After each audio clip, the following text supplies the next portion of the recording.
There we go. We are There live. we go. Mm. Good evening.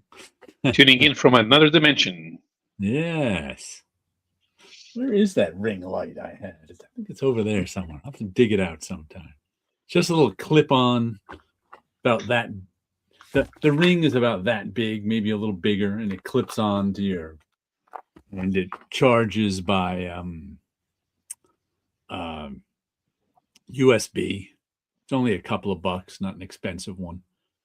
I have my drawing table lights, so I'm well lit Hmm. all the I've got a magnifier lamp that I hardly ever have used over the years, but got a fluorescent light on it. So let me try something here. Try something. Paolo is Uh, trying something. no, it doesn't do anything. Uh, He'll have to work on his lighting another time. I should I'm get ready for my close up, Mr. DeVille. I should get an actual camera. One of these days. One of these days. Mm-hmm. Oh, So our main topic tonight is, of course, Sal Buscema died. yes, that was kind of unexpected. Yeah, even though, I mean, it was only like 3 days before he turned 90. Mm-hmm. But I haven't heard. When's the last time he drew anything? I wonder. Mm, I don't know. I have no idea. I haven't seen. And another thing that popped into my head, he was trying to show Captain Finity. There we go. It wouldn't quite click. Is Sal Buscema was such a monthly comic guy. Did he ever do any kind of graphic novel his whole career? Uh, I was trying to think. Did he? I couldn't think of anything. He may have done some of the Prestige one shot. Yeah, I don't even know. Because he was one of those guys who could do a monthly or two every month. So that's what he did. So I was just thinking about that. As I was thinking about his career, going, I don't think he ever did one of those Marvel graphic novels.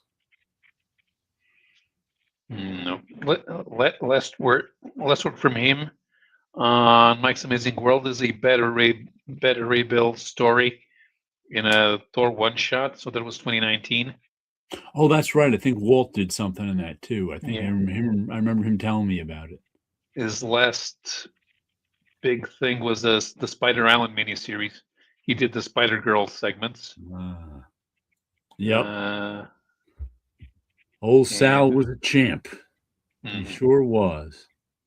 I always, for me, when I was in my younger days buying Marvel comics, and I've said this before, but Sal Buscema was the Mendoza line of good for me. And for those of you who aren't baseball fans, there was a player in the late 70s, early 80s named Mario Mendoza. And he would struggle to keep his batting average over 100. So that his teammates would start making fun of him for not being over 200, because if you're below 200, you're not going to be in the major leagues for very long. And then I think it was he must have been on the Royals, because it was George Brett who brought that. Then there was somebody else on the team in a slump, and they started saying, "Oh, you better watch out. You're going to fall below the Mendoza line," which was 200. And then they mentioned that to I think they said George Brett mentioned it to what's his name, Chris Berman on ESPN. So then of course ESPN ran with it, and the Mendoza line meant the line between failure and success in anything.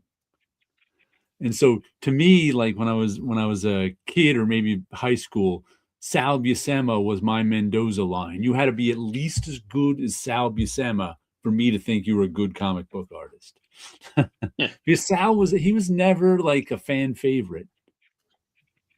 But he was always good. It was always like, oh, Sal Buscema's on this. But like putting Sal Buscema on a book wouldn't drive sales higher, like he was a fan favorite.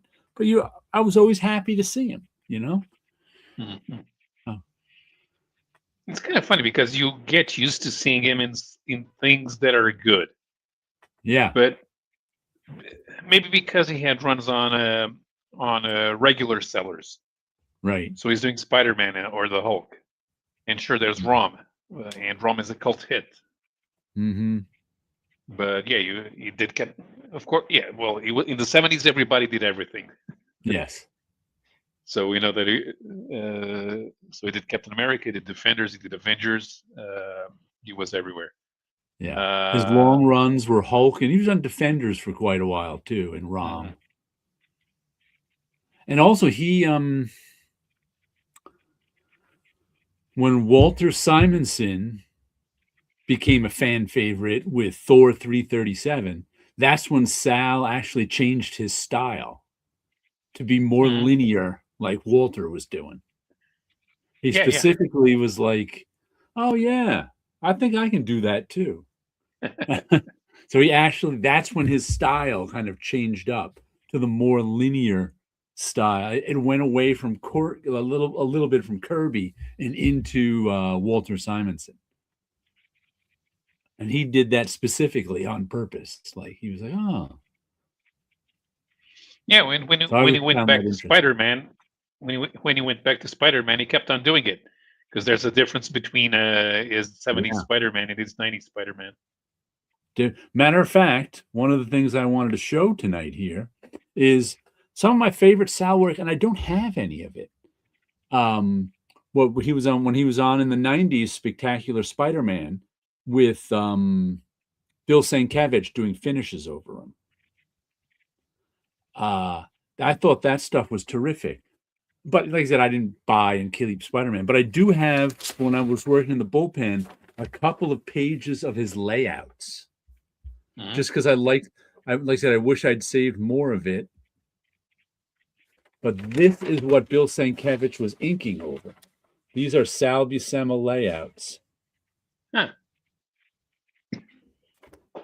And that's why Bill Sienkiewicz was having such fun doing finishes over this stuff. And this is, what issue is it?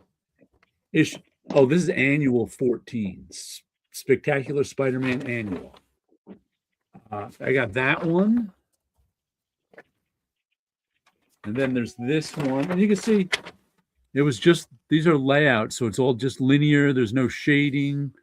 There's no real technique on anything. He's not even drawing the webs. Bill Sienkiewicz was handling all that. This was back when all Bill wanted to do was some inking. And he of course had free reign over Sal Buscema. And they put together a lot of nice issues. And you can see how good he was at basic drawing and storytelling. And one more page here. There we go. Like, nice Spider-Man right there. But these are generally what are called breakdowns rather than finished pencil. But when you got Bill Sienkiewicz on the inks doing the finishes, you don't need to do finished pencils. He's going to handle that. And this is, I don't know where this is. This is the same annual. This is Bill Sienkiewicz finishing it.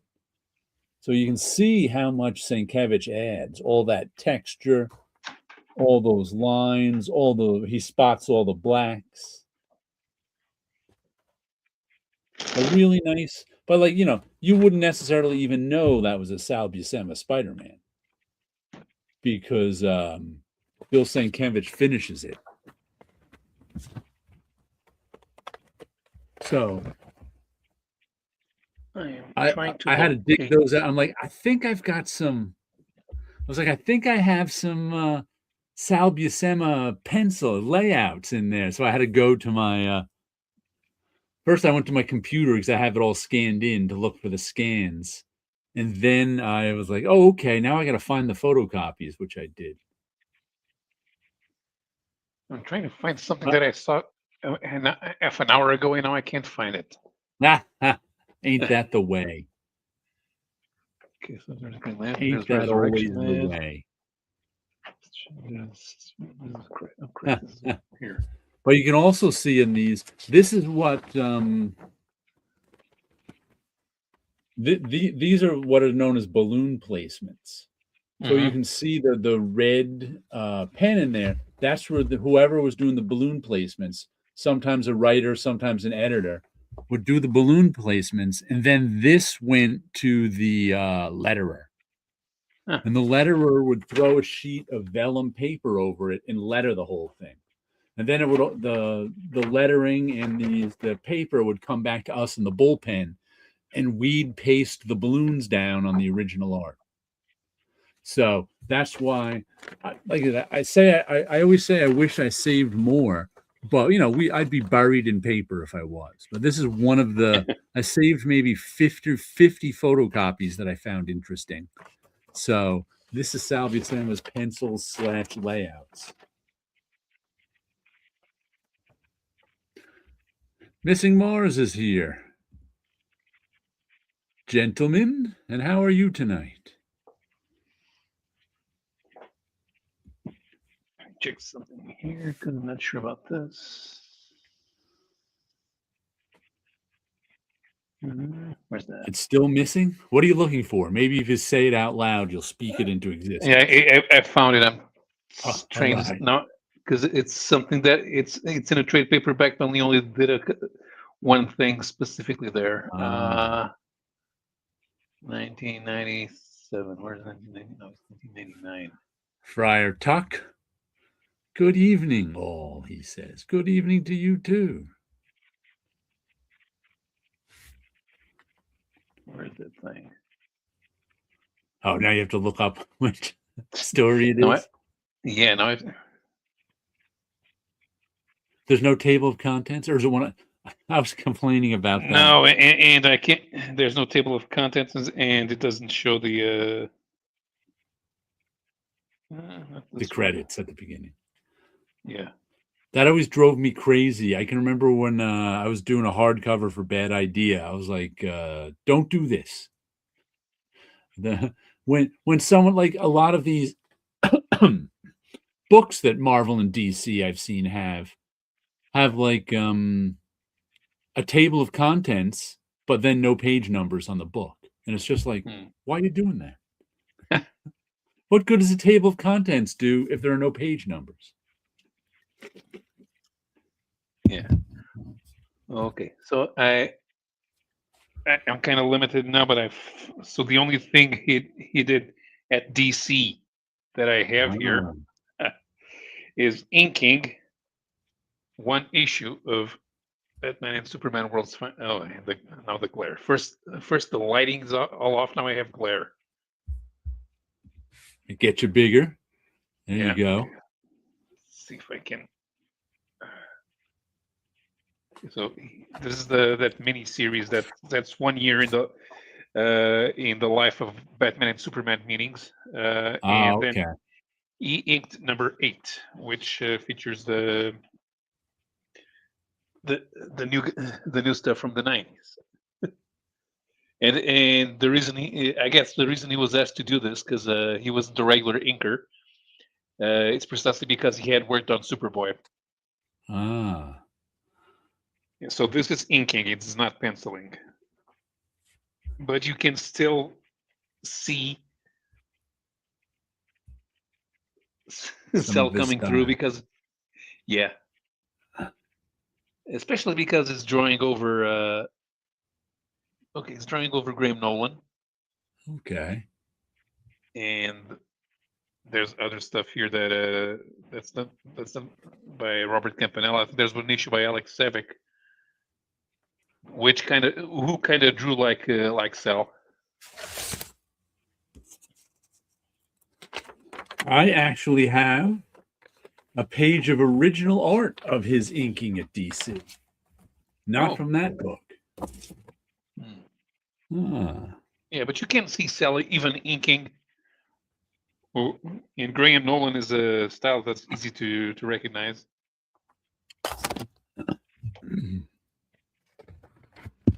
I have let me show you this. This is a page of Creeper number 4. Mhm. Sal Buscema is inking over Sean Martinborough from Thief of Thieves. And it's just this, you can't even tell it's Sal Buscema because a lot of it is graphic design. It's like black and white. But there's his signature. Whoops, right there. So I guess he sold this page. I found it on eBay. I can't even remember the price. It was before I knew to save the receipt with the art. It was under $50 though, because it's not it's a page I like, of course, because I like the storytelling, I like the drawing, but it's not a big, it doesn't have people when they buy pages want huge pictures of whatever character on it. But this is my the only piece of Sal Buscema original art I have. He's doing the inking over Sean Martinborough. And how did I make out with the snow, Friar Tuck? Ho ho ho!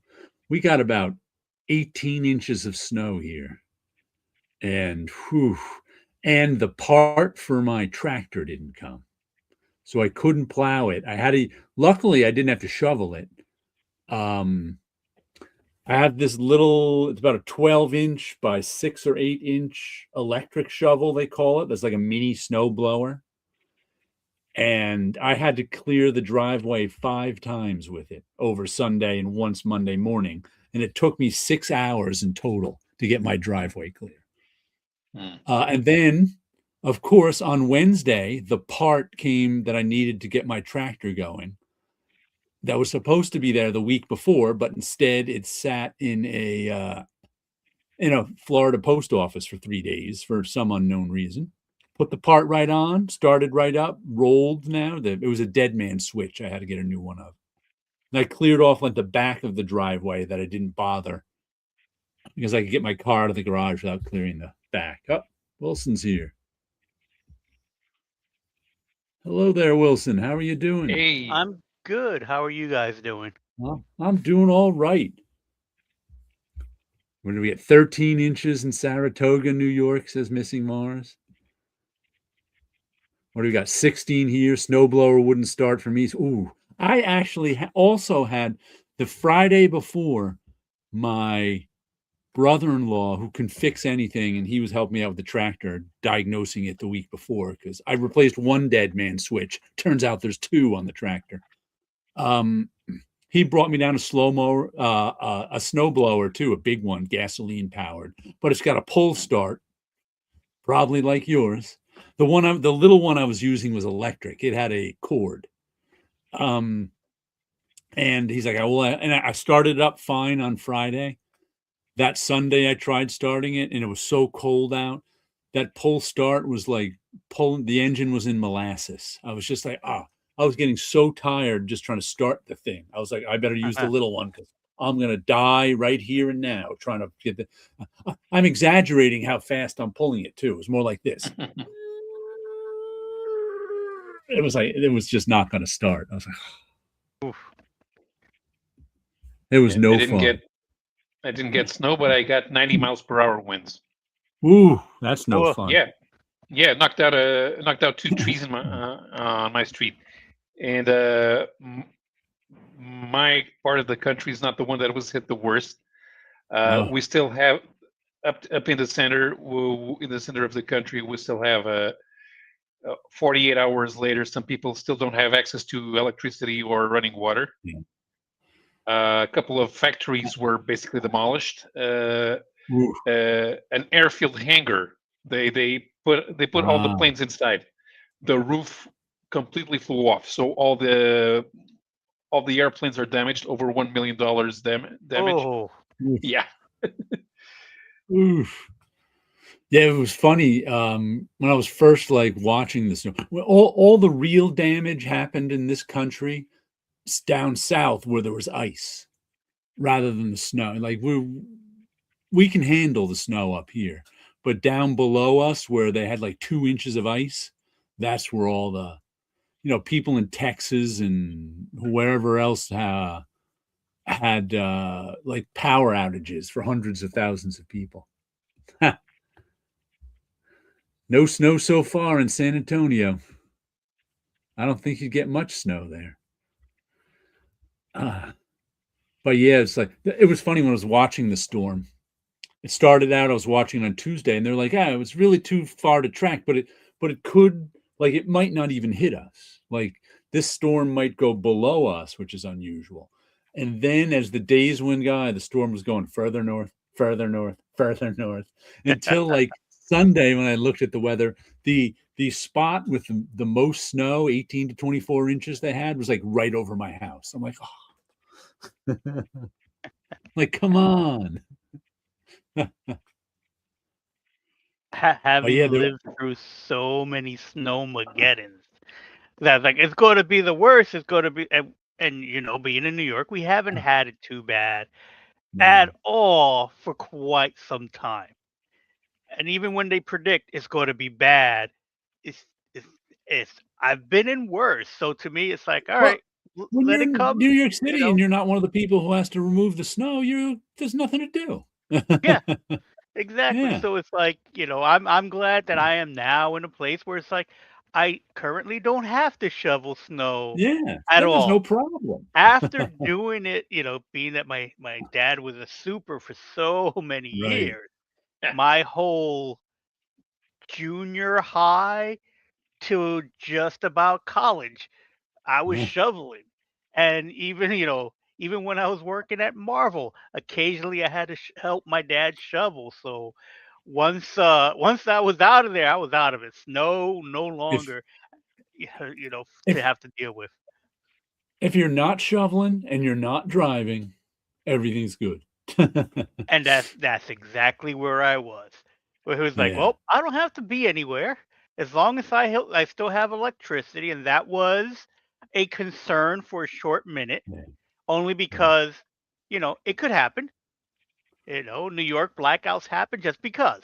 So again, it was like, all right, that was my only kind of concern.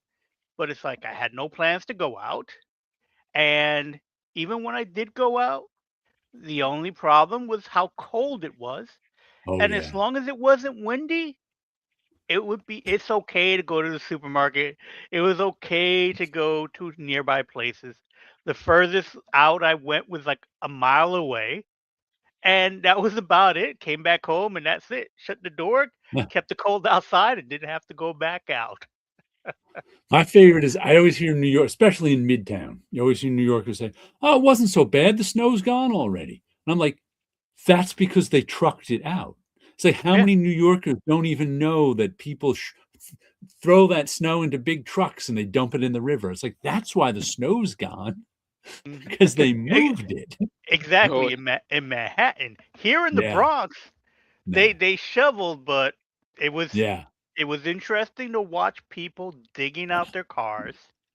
Oh yeah. And just watching people, and then I saw a couple who were just standing in the snow talking to each other, and then one of them just flops down. I was like, "Oh my god, did they fall?" No, she just wanted to flop down in the snow, and a little while later, her partner just flopped down in the snow. It's like, all right, snow angel. they're young people enjoying the snow. Everybody else is digging out the cars, and it is bad to watch them digging out, and then here comes the plow again, and just puts it right back. Because here in the Bronx, they just push it. They don't remove it. Yeah, they just push it. That's normal. Push it, and and then you look and you can see the bus stop, and it's like no one's decided to do a trail, because once they push the snow, that's where the 18 inches come from. We may have gotten 2 inches, but the rest of it just comes from them pushing the snow and making these mounds that take forever to melt. Yeah. It's amazing. I have a video. I haven't looked at it yet, but I'll be posting one of my walk and talk videos from Wednesday when I walked. When my semester started. Well, it was supposed to start last Monday, but it was a snow day. Right. And it was a good thing, because after 6 hours of pushing that little electric shovel, I was so tired. I did nothing on Monday except sit in a Yeah. chair. But my back was fine. I like shovel even with all that work I had to do with the electric shovel, I never had to lift anything more than which was a little heavy, but not like snow heavy. Yeah, it's like once you learn, it's like lifting is what kills you. Yeah, I'm You too learn old to just shovel. pushing. It's like, Yep. no. No, I'm glad I got the new switch for the tractor and it's running again. Cleared the back of the driveway like that. Don says I always have to sweat the power, but our local utility is better than most. Yeah, we don't like is it would we don't usually lose power that often in storms where I am. Yeah. And there's I actually have the high tension lines that go across my backyard, the big power lines. Right. And it was during remember Superstorm Sandy? Of course you do. Yes. Um, there's like so that we have like along my street in the back of my those big towers that the power lines are on. And there's also something back there. I don't know what it is. It's tucked away behind some houses that must be really important because in the middle of Superstorm Sandy, I was looking at my backyard, my back door, watching the storm. And it was all of a sudden like 2, 3 houses away back there, wherever that piece of electrical equipment was. It was like the 4th of July went off. It was Oh just wow. like sparks flying. I was like, holy cow. Then, of course, all my power went off. Half Right. an hour later, it came back on. They got some people out there in the middle of the storm who fixed whatever that important thing was in half an hour. So I'm like, ooh, that was good. That they weren't playing. Mhm.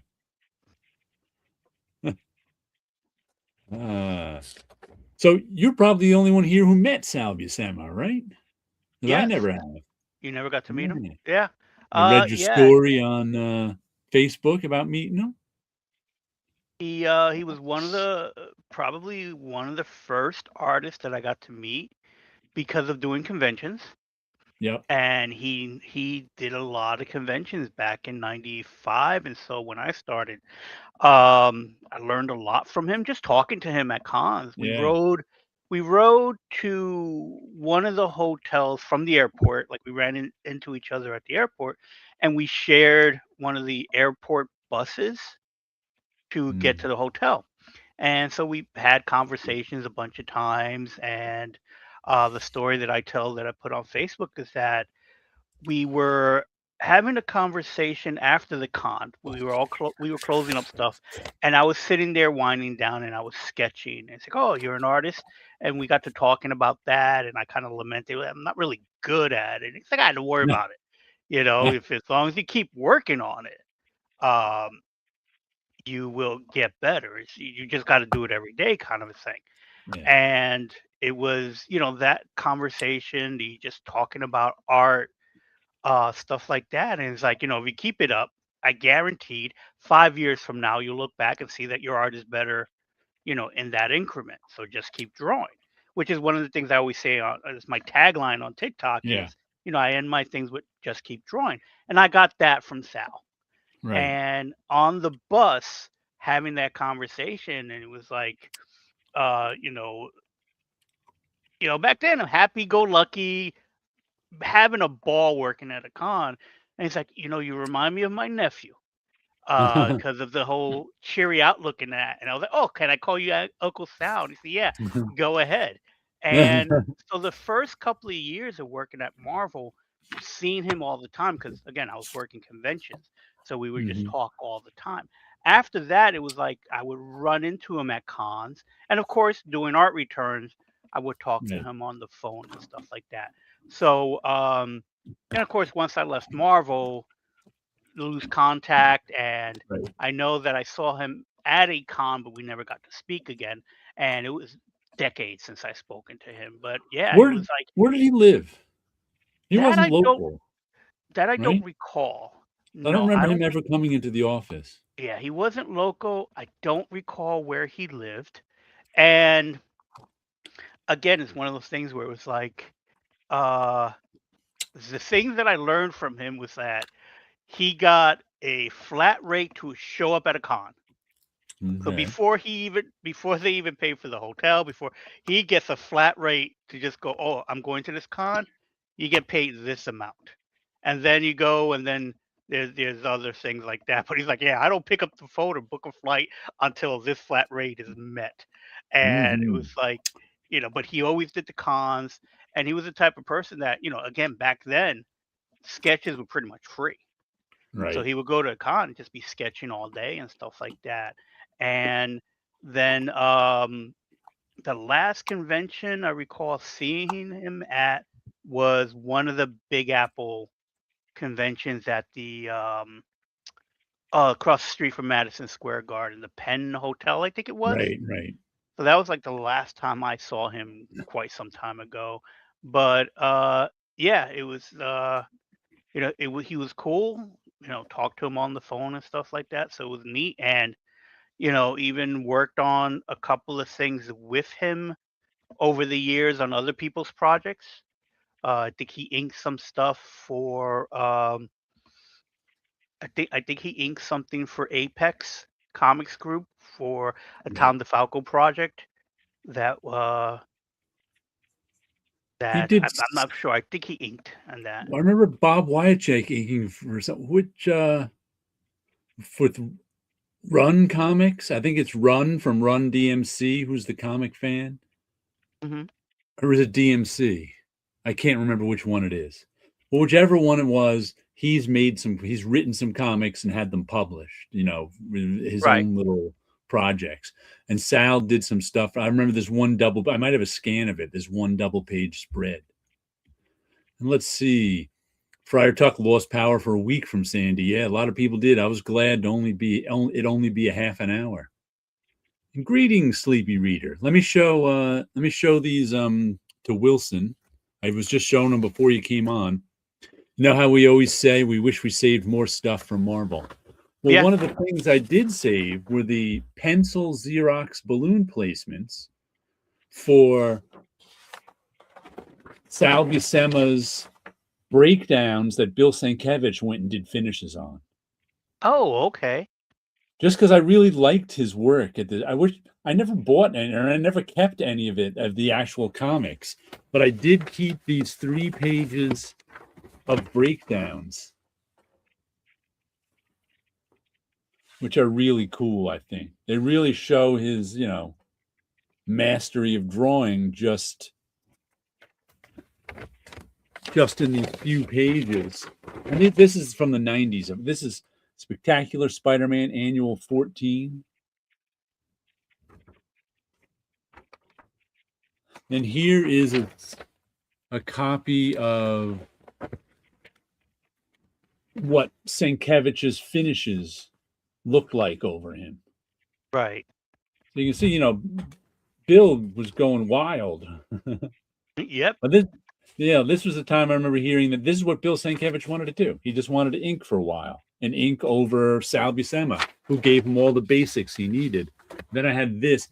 This is Sal Buscema inks over Sean Martinbrough on the Creeper for DC. So I happened to get this once, and there's Sal Buscema's signature on it. I got this off of eBay years ago for maybe, I don't know, less than $50, I would guess. Nice. But I was like, oh, cool, I'll get that. But I used to like looking at, because, when we were doing the paste ups on those Spider-Mans, we would get to see, we'd get the finished boards, but we'd also get the lettering over the pencil Xeroxes. So it was always fun to see them, see the layouts, because no one else got to see them. Yeah, exactly. That's again the best thing about that job at Marvel was that the artwork going through your hands, and you could just sit with it and just look at it. Always beautiful stuff. And I'm pretty sure those pages you just showed me, I've held the original artwork. Because the book that I picked up that I grabbed off the shelf was this trade paperback, because I have all these Sal Buscema Spider-Man books, and this one has one book in it, the last story of the page, and this was the book that came out while I was working at the comic book shop. So this is Spectacular Spider-Man 200, and it has the foil cover on it, and then his I have that signature on that somewhere, corner. but it's in a box somewhere. So the signature is on the corner, and in the corner, it looks like the original signature. But what it was is they cut it out from the art to have it so you could see it on it, because the rest of it was the foil stuff. So I said, "Oh, are Ah, they giving out, free signatures?" And no, it isn't. It is his signature on the cover, but it was just part of the artwork. And I remember having a conversation with Gary the day this came out, because he came and visited the shop, and he's like, he was kind of upset that they didn't warn the comic book shops that the Goblin, Harry's Goblin, was going to die in this issue. Spoiler for a 30-year-old book, if not more. And again, it was one of those books that I always enjoy. I still have like the original book, but I pulled out the trade paperback because again, the artwork itself, there's such a strong story in this, and there's so much emotion in the stuff yeah. that's going on in this issue.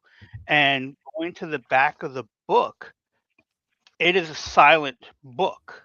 I'm sorry, not the book. The story is silent. So, Harry saves Spider-Man at this point. He destroys basically the Green Goblin persona, but he still dies. You get the reaction from the kid who's going to eventually hate Spider-Man for it. And then the next set of pages, it's just all silent, but just a Ah, strong storytelling. And it ends with, an image in the book of Pete and Harry together. ah. Now, who's inking that? This was inked by, back to the front because I I did think read Sal it. was inking himself at the time, right? He may have been, Yeah. because I know I looked it up earlier so I could make sure I could get to the page. The credits are in the front of this book.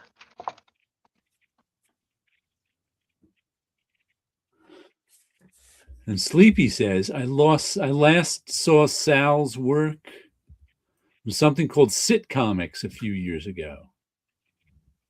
Inking He's Friends. Ah. A successful sitcom writer was trying to publish Bronze Age style comics. I've seen that tried a few times, trying to publish Bronze Age style comics. Sal inked this himself. He inked himself on that. He inked Okay. himself on it. 62 Lefty Blues is here. Evening, people from the frozen Mid-South. TGIF. Yes. Hello, hello. Of So course. here, What? just going to say, here is the editorial credits for this trade paperback. Sarah Mossoff was the editor, the reprint editor. Bob Budiansky was the editor-in-chief at the time. Deborah Bust is manufacturing coordinator. Oh, yeah. Dawn Geiger is the reprint designer. Yep. And then someone named Adam Santago was the editorial intern at the time. This was in 1995. Wow. I don't remember the intern, but I remember everybody else. Yep. Didn't take a picture of him? Huh? Didn't take a picture of him? Probably didn't. Oh, I know I didn't. I don't think Jared ever walked around and just take pictures of the interns. Nope. Though I do have some random pictures. Like one of my absolute favorite photos that I have on Facebook too was it's one of Kelly Corvisi's photos, and he eventually sent it to me so I could scan it in to make a good one. It's from like 1991, I think it was. So it's old, and there's a whole bunch. Kelly was a editor. There's a whole bunch of us bullpenners there, and one guy who nobody knows who it is, who I believe was an intern. So it's just like, ooh, I wonder who that guy was. He must have been an intern, but nobody can name him now. No one can remember him. Which of course happens. So I got But some Sal here. What do you got? I got some here one of Walter Simonson Thor Visionaries. And volume 4 starts with the Balder the Brave miniseries. And it was that thing you were saying. Because this one, it still looks like typical Cell, and it's him hinking himself. You can see that on the human figures, because right. So yeah, normal Cell, and then we have the regular issues. So this is not the first Cell drawing Thor, Walter's Thor, but it's pretty close. And this is 371, which is the one that introduces Justice Peace, the Judge Dredd clone. And now it's slightly different. Of course, this one is being drawn by that combination of Al Williamson and Brett Blevins, which I'm not entirely sure who did what exactly and where and when. But it's a much thinner line that they're working on. So it makes everything dreamier.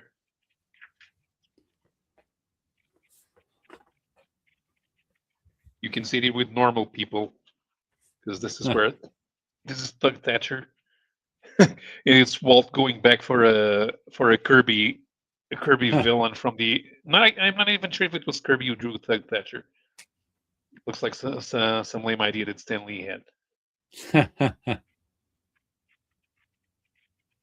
But it's like you said. He adapted his style to match. Yeah. To match Walter. Of course, you can always recognize that it's Sal. Yeah. But even the sound effects are more Walt. Huh.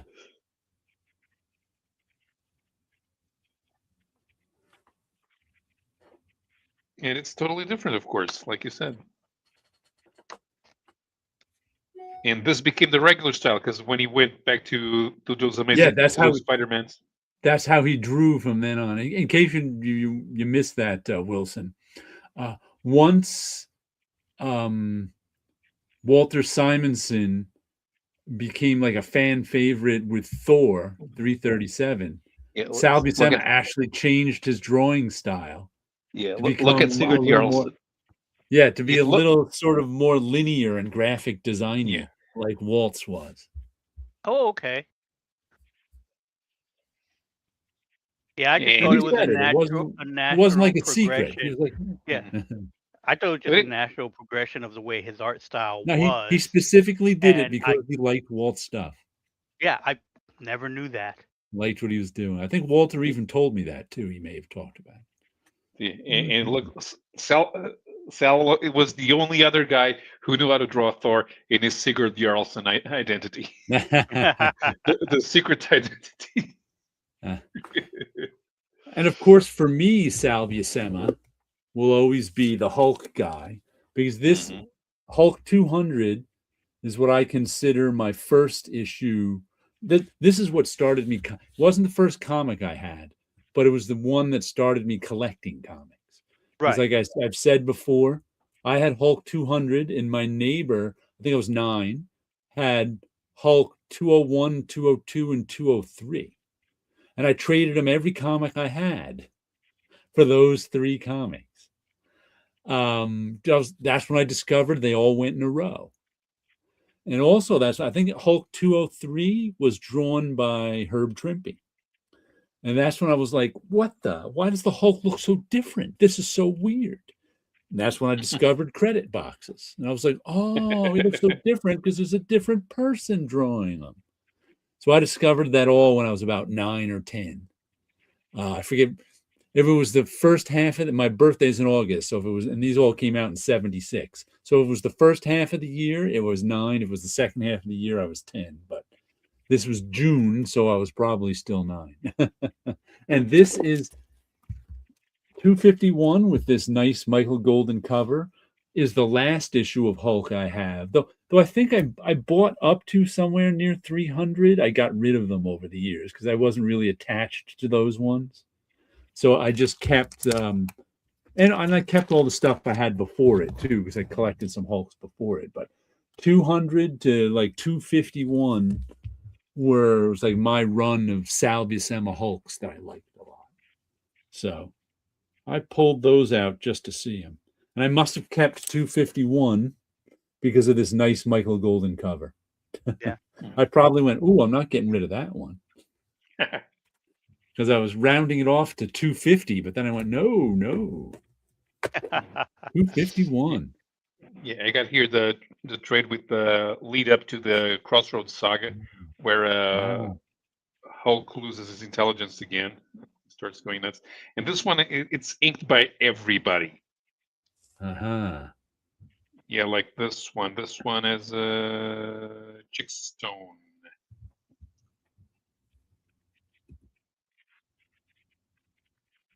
Kind of looks like it. Yeah. So what issues were those? 286 to 300.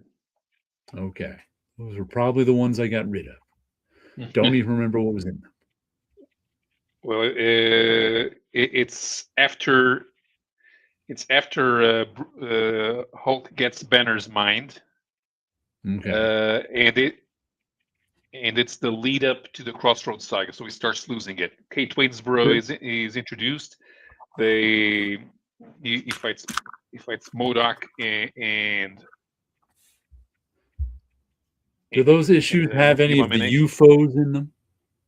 No, that's before this one. That's before that. That would be about 30 issues before this one. Yeah. I was at a soft spot for the UFOs. Yeah, this one's have Joe Sinnott aching. Of course, Sinnott always has that tendency to drown, but you can tell it's Sal because he has a way of drawing things. Here's Kate Waynesboro,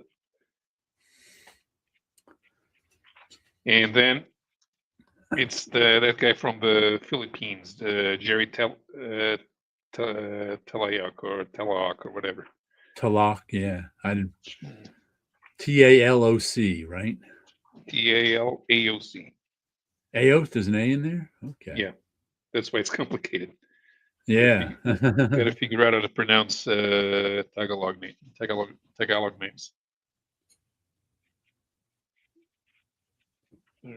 Which one is a good story to show? Okay, so this one's Danny Belinati, so makes it even weirder. But Telayoc was the regular. This one's good. It's the Nightmare issue. Oh, I think I remember that issue. Sure, I have that issue. Which is good because I haven't seen it in 40 years. Take it. The Defenders. Yeah, but this looks completely different. Makes Sal look completely different. Yeah. That looks like the Keith Giffen Hulk from the Defenders, where he was doing that thing under his eyes and drawing like Kirby.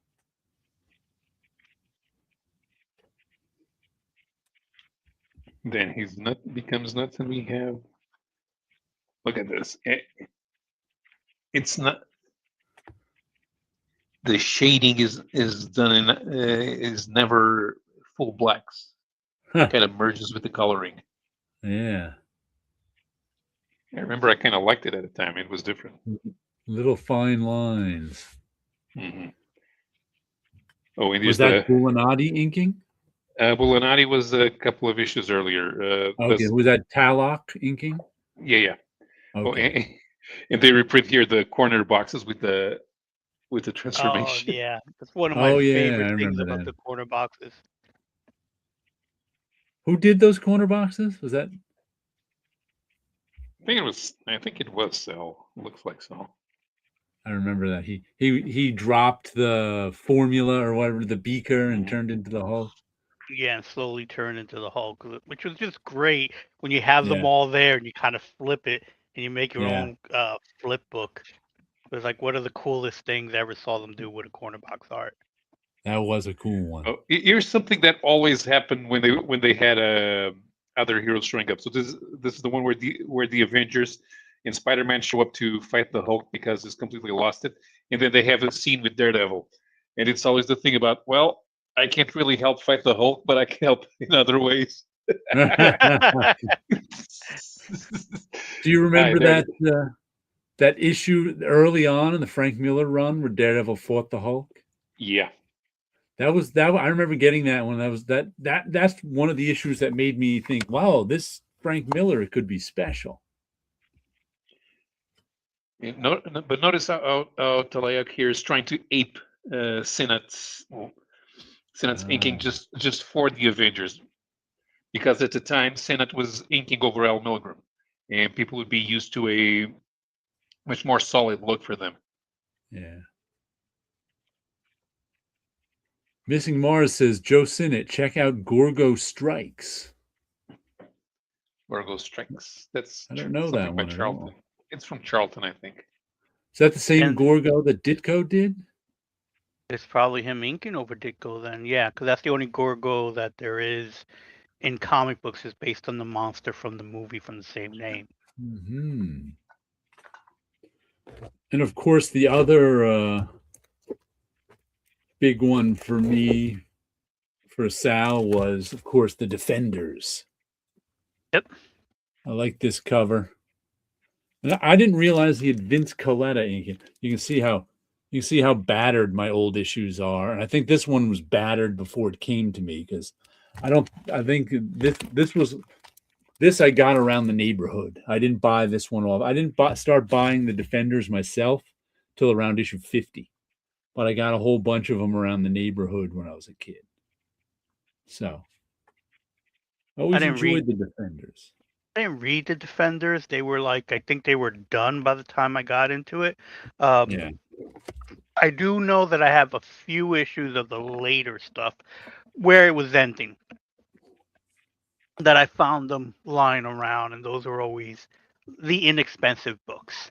Right. And those were the Defenders, I think, was Gargoyle, Valkyrie, whoever was there at the end. So I didn't even know about the Hulk being a part of it, or Doctor Strange and the Silver Surfer as the first set of them, and some Mariner were in there. So it's like, oh, these guys were a team, and didn't really know about that till later. Right. Sleepy says, loved Sal on Defenders. His work survived Colletta inking better than most. I think so. I think you're right there, because... Why don't we analyze that? Because I just saw a major difference between two Colletta issues in a row in this one. Yeah? Yeah. This is the Secret Empire storyline. What issues are they? 169 to 176, so right before the Kirby comes Oh, but what 2 issues did you see? All right, so this one is this one's Colletta. Okay. So as you notice, a lot of blacks, and of course this is it kind of gets rid of any backgrounds on this one, but that's not out of the ordinary, because it happened a lot at a time, or here. It's just missing the backgrounds, but the figures are well inked. Yeah. No, seriously, no backgrounds at all in any of the panels. Just not needed. Backgrounds would just slow the process. See that top panel right there with Captain America flying, like getting punched and getting thrown towards us? That's like one of the standard Sal Buscema sort of poses. With when Sal Buscema draws a big punch, he always draws the aftermath, and not that page. It was on the top left where Captain America was coming towards us. I'm showing. This one is the first time that Falcon has his wings, and as you can see, Vinny doesn't skimp on the black ink on this one. Yeah. Someone put together a little meme of for Sal's memorial up on social media of like 7 or 8 figures flying towards us as they're getting punched. Mhm. Yeah, you could always But- tell when Sal drew somebody getting punched. Yeah. You knew that the one he liked using. Yeah. And the figure was always a little bit different. Yeah, he wasn't It aging wasn't like himself. he was always using the same figure, but Yeah, but in this issue, you notice that the lines aren't as thick, oh yeah. and then a couple of pages later, is really starting to save on the ink. But with Sal, all the basic drawing was always there. Yeah, And there wasn't a lot of like he wasn't using like a lot of finishing techniques in his pencil. So this you one could turned out at okay, but least even with Coletta over him. I think the reason he survived better is because all the basic drawing was there. yeah, this one turned out better, but it's a splash. So, and then here you start noticing the lack of detail on the next one. I think this one was blown up just to. Oh, it's one of those sideways pages then. Ah, Do you know about that practice? There was if it looks blown up, and you can see there was sometime in the 70s where Marvel decided they were going to save money by making instead of 18 pages, they were thinner going lines. to pay the artist for 17 pages. And Ah, 2 of the pages would be drawn on one piece of paper sideways. okay. So you can This one always tell which pages they are because they were the ones that look blown up because they were. Yeah, I mean, talk this about one, screwing your artists. yeah, and this one with the X-Men, Vinny's in a rush, and this one looks terrible actually. Everything is badly inked on this one. And if you notice, there's also not a lot of room for Sal to do the basic drawing on that page. It's just Professor X in a wheelchair. Yeah. Right. Let's see what we've got here. Buscema and Jansen on some of the issues, Defenders were so different looking. Oh, yeah. Klaus Jansen was a different type of inker. Captain Infinity says, no backgrounds. That always bugged me. You know where that bugged me most? Jim Apato's Batman in like the early to mid 80s. I think he had just been coming off a major health issue. And there was just no backgrounds in any of his Batman. Everyone was talking in pink and pastel colored rooms. And I was always like, oh, stop it. Was Coletta using assistants? I did not hear of him using assistants. But he was the guy who could get the job done if you needed it done over the weekend. But I don't think he would be. One of the reasons he inked so much and so fast was because he needed money, and if he had to share it. I mean, early in his career, he and Dick Giordano ran a studio. Yeah, late 50s, early 60s. But after that, when he was working mostly for Marvel, he was getting everything rushed as quickly as possible. Yeah, he was the guy who could get it done over the weekend and get paid extra for it. So that's what he did. Sleepy says, I own a few of those sideways pages original art. Fun to see in person. Ah, cool. Cool. Captain Infinity, mind you, Burns snowblind issue of Alpha Flight. No foregrounds either. Or backgrounds. That was the one that took place in a snowstorm. Yep. That was a genius move, but you're going to do it once. And the speech bubbles are all in the correct place.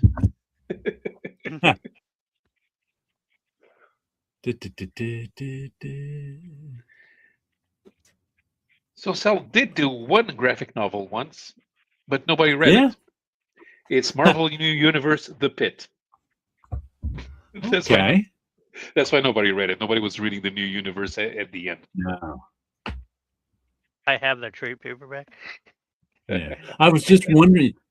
I was just at the beginning of the show. I was saying Sal was such a monthly guy, such a monthly grinder. I was like, did he ever do like a graphic novel? Did he ever do one of those Marvel graphic novels? No, I don't think he did. He was just doing monthly stuff, except for maybe The Pit. That was a one shot, right? Yeah. Close. Ooh, and he did the. This looked like it was that one shot that was based on an episode of the animated series, Hulk versus Quasimodo. Oh, I remember. I don't know if that counts as a graphic novel, but No, just no, it's a 22. one-shot. No, it's 22 pages of story. Yeah, he probably did that in between doing the two other books he was penciling a month.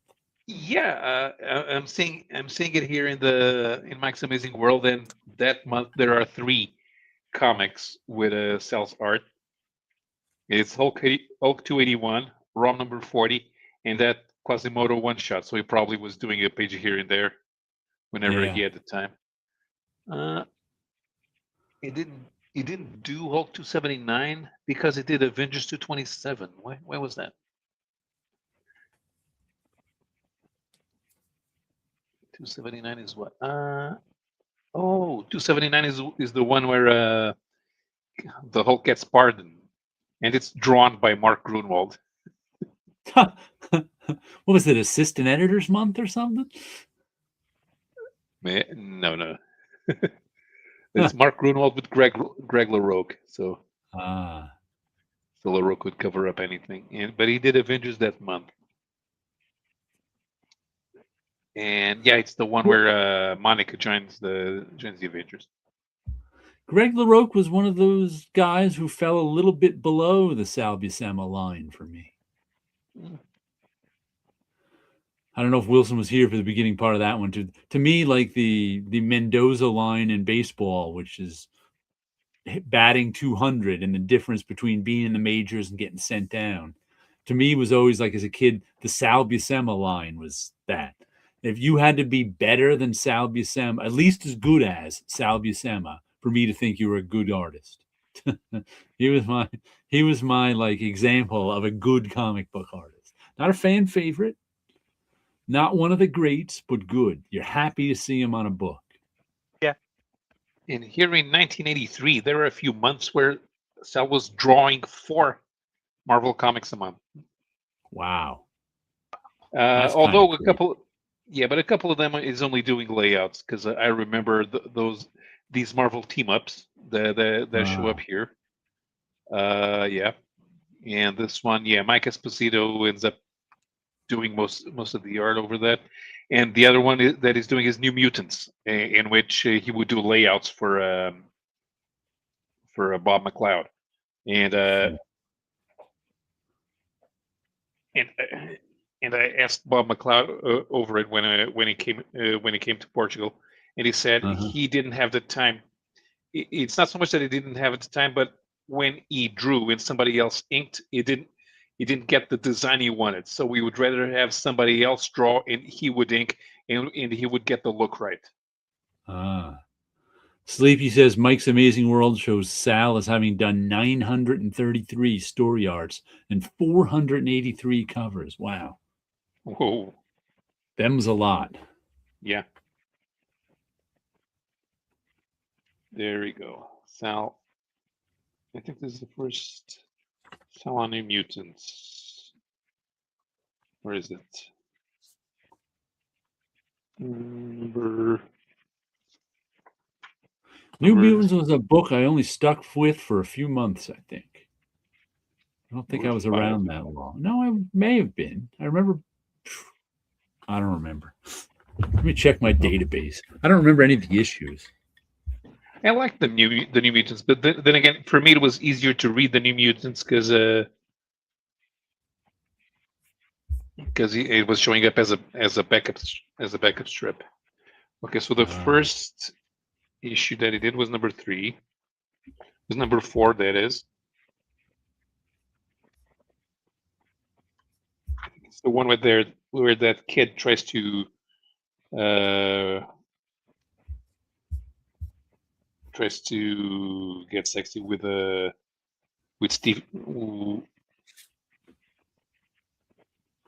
Stevie Hunter, and do you think this looks like Sal much?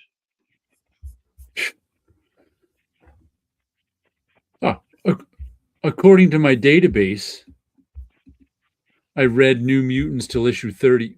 Hey. I read New Mutants until issue 32. Too bad I don't remember any of them. Yeah, so the layouts kind of look like Sal, but Bob McLeod completely erases. Yeah. Very Bob McLeod. But eventually, Bob kind of you get more Sal. This is the one where they go to Nova Roma. Yeah, these are Sal layouts, unmistakable. Yeah. Yeah. Those figures those are Sal figures. Even the faces, even though they're small, they kind of look a little bit like Sal. Sleepy says that's 100 more than John on stories, but John did more covers. Also, there's probably in the 50s. John was already working in comics in the 50s, and those may not be covered in Mike's Amazing World because they weren't transcribed. But you can find some of those records on the Grand Comics database. But they might not be here because they're in the 50 stories, and I don't think they're. How many does? Actually, there are quite a few here. 1948, 1949, 1950, 50. No, yeah, it's missing a lot. Yeah, it's missing a lot here, but from John. Or was this the time that John was working in advertising between 1959 and 1966? John, I met a few times. He used to come into the Marvel offices. So I think he must have been local, or at least semi-local. Because he didn't come in that often, but a few times a year. He'd say hello to everyone. I know Jim Hostin used to go and talk with him a lot. Right, Mike's Amazing is useful, but he can also miss stuff. Yeah, I'm pretty sure it's missing a lot in the 50s, or even stuff that he may have done for other publishers, smaller publishers. Then there's that missing bit between 59 and 66, but I think John was working in advertising then. I'm gonna have to see if I can dig up that double-page spread that Bob inked over him. What we don't have anything here is DMC. Sal inking John. That'll be nice to see because I think he did. I just saw something about in Thor. Maybe it was. I think I have a couple scans of it somewhere. And looking for the Sal and looking for these I ran into some sort of piece that I scanned in that had Sal inking John. I forget where it was from now. I'll have to look it up again in my archives. Scans of many things. Yeah, I've been looking through some old stuff where it's like looking for some copies of stuff that I designed for Marvel when I was in the conventions department, and particularly some invitations, because that my department would make the invitations for like the internal parties and stuff like that, especially for when there's a convention in town. Marvel may have a event somewhere, and I did quite a few invites, so I've been trying to actually locate them. I found one of them and I'll do scans of them and put them up on Facebook soon. But it was like, oh, I completely forgot about this particular party or that party and stuff like that. Huh. It was like, oh, because the invite was connected to, again, one of the conventions and stuff like that. So there was there's the one I'm really looking for is for a KISS party that we had thrown at it was a 70s themes bar, Polyesters. Okay. And so there was like it's the joke was on the invite, you could kiss my ass if you think you're getting into this party without an invitation. Because again, it was in an eternal kind of a thing. So it was like it was pretty cool to put like the Kiss logo and stuff like that. And the one that I did find is I think the Generation Next issue 1 party that was thrown at some point and stuff like that. So I know I made like 4 or 5 different invitations over the term that I was there, but I couldn't find them all. So far I think I found 2. I haven't found the Kiss one. Okay. Did you make it to the comic shop today? As a matter of fact, I did. Oh. It was nice because I had quite basically books that these are the books that I picked up off the shelves, and these are the books that were waiting for me. So a good amount of stuff. See.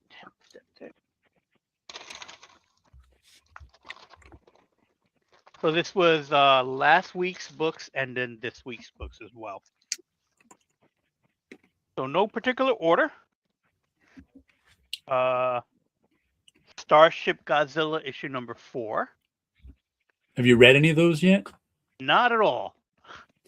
I do know that they're using Mecha Godzilla as their ship as they're going into space.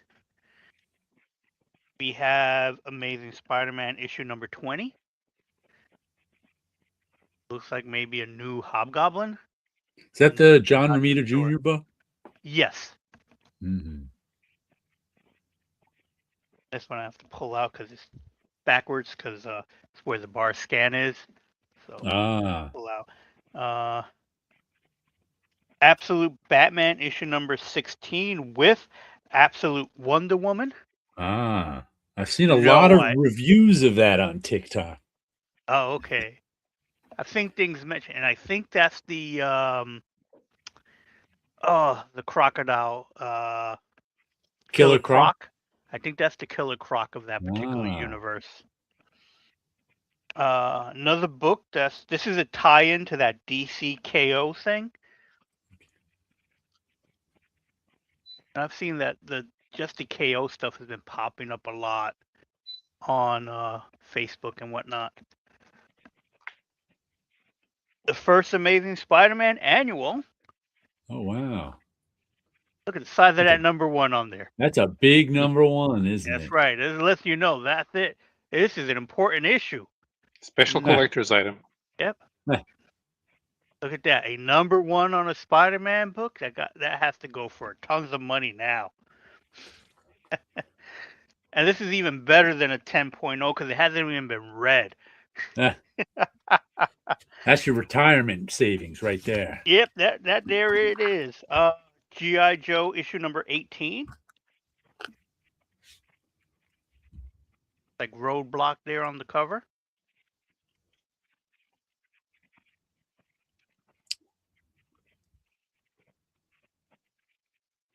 And then next we have, this is, I'm going to guess, is the back of the issue because Little Annie and Blimmy Frank. That's this is the back of Savage Dragon. Yeah. So some of these books, and again, they pack in the back because they have to scan it in. So here's the regular issue, the Savage Dragon. A good issue. I got that one. This is the first one. It's been the first one in a while. Yeah, that's going to be the first one I'm going to read on the pile. Because I know Eric mentioned a few things about it. Oh, look at that. Here's the surprise. As Gio Russo told us. Popeye's in the beginning of it. And on the cover. I mean, not the cover, the first page. Yep. There's a little adventure with them.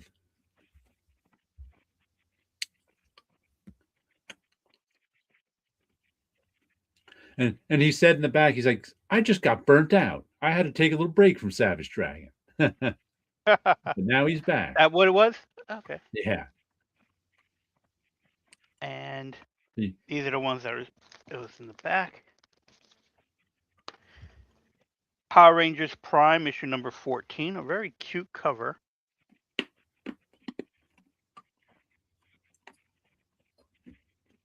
No idea what's going on in there. And last but not least, from the books that were waiting for me, we have Thundercats issue number 23. Uh-huh. Been noticing covers have been putting their logos on the bottom. Yeah. Not a bad thing. It's like interesting. Just as long as they don't put them in the middle. Oh, man, that drives me crazy. Oh, yeah. Let's cover up the art with your logo. Oh, stop it. All right. No ads for Thundercats, so haven't seen not Thundercats, sorry. Thundar the Barbarian. So that should be coming out fairly soon. And those are the books that were waiting for me. And these are the books that I picked up off the shelf. We have Spider-Man number 5. This is Spider-Man 94. Okay. I believe this should be the last issue, or the final showdown. I have to double check, but I think this is the last issue in the series. Then we also have Battle Nexus, which is the Ninja Turtles universes kind of all fighting each other. There's like a space god that put an arena together and bringing characters from various dimensions of the Turtles.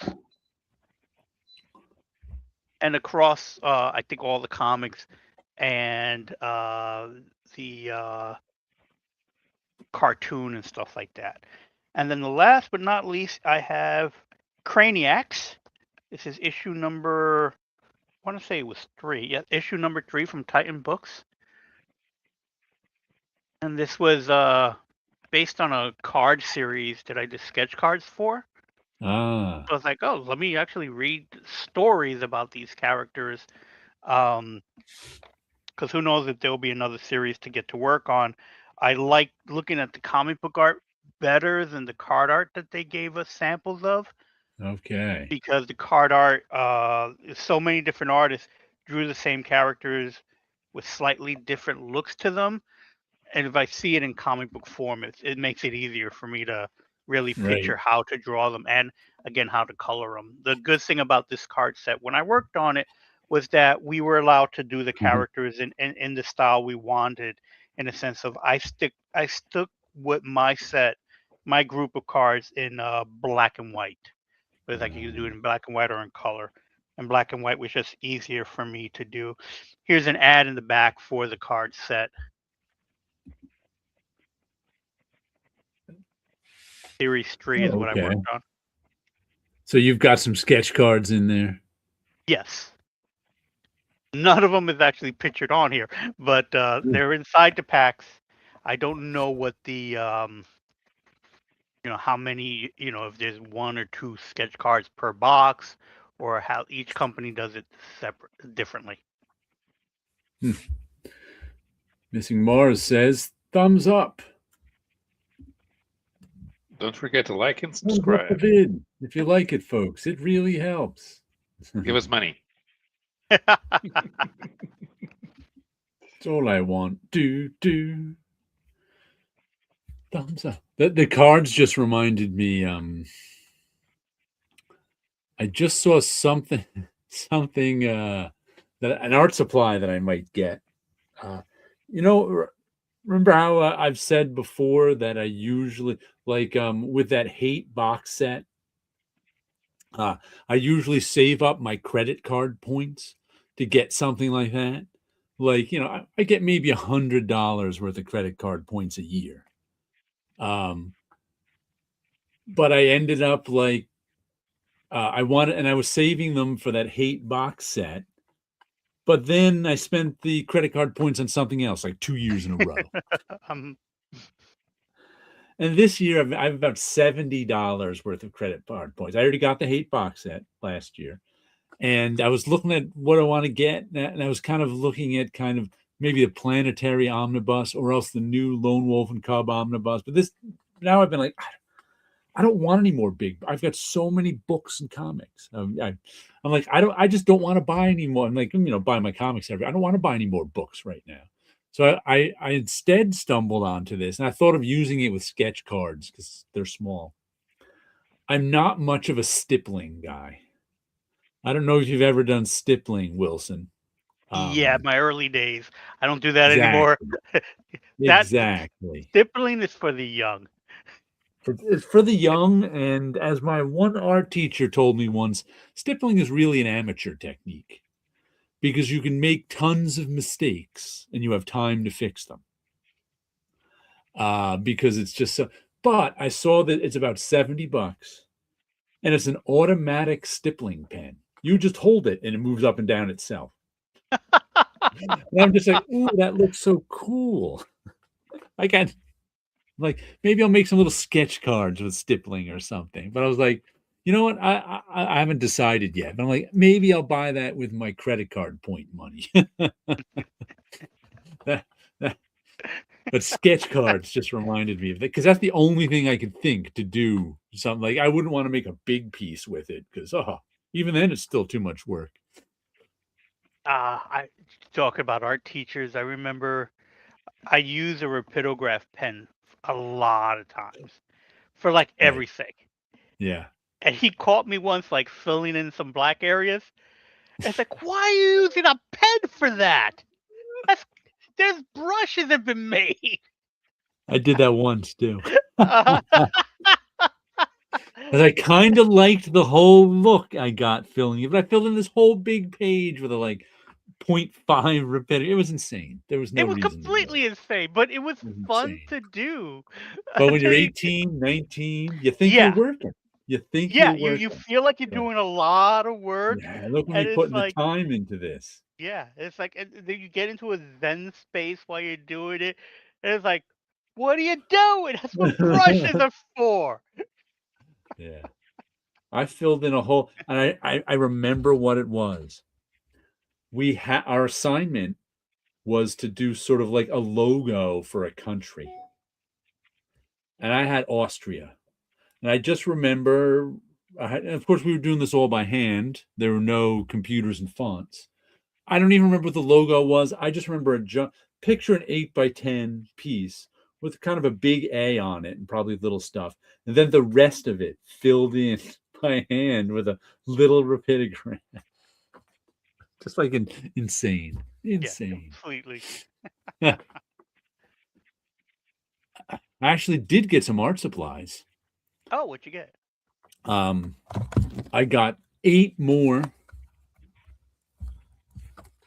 of my Pantone inks for refills. So I got 8 more colors.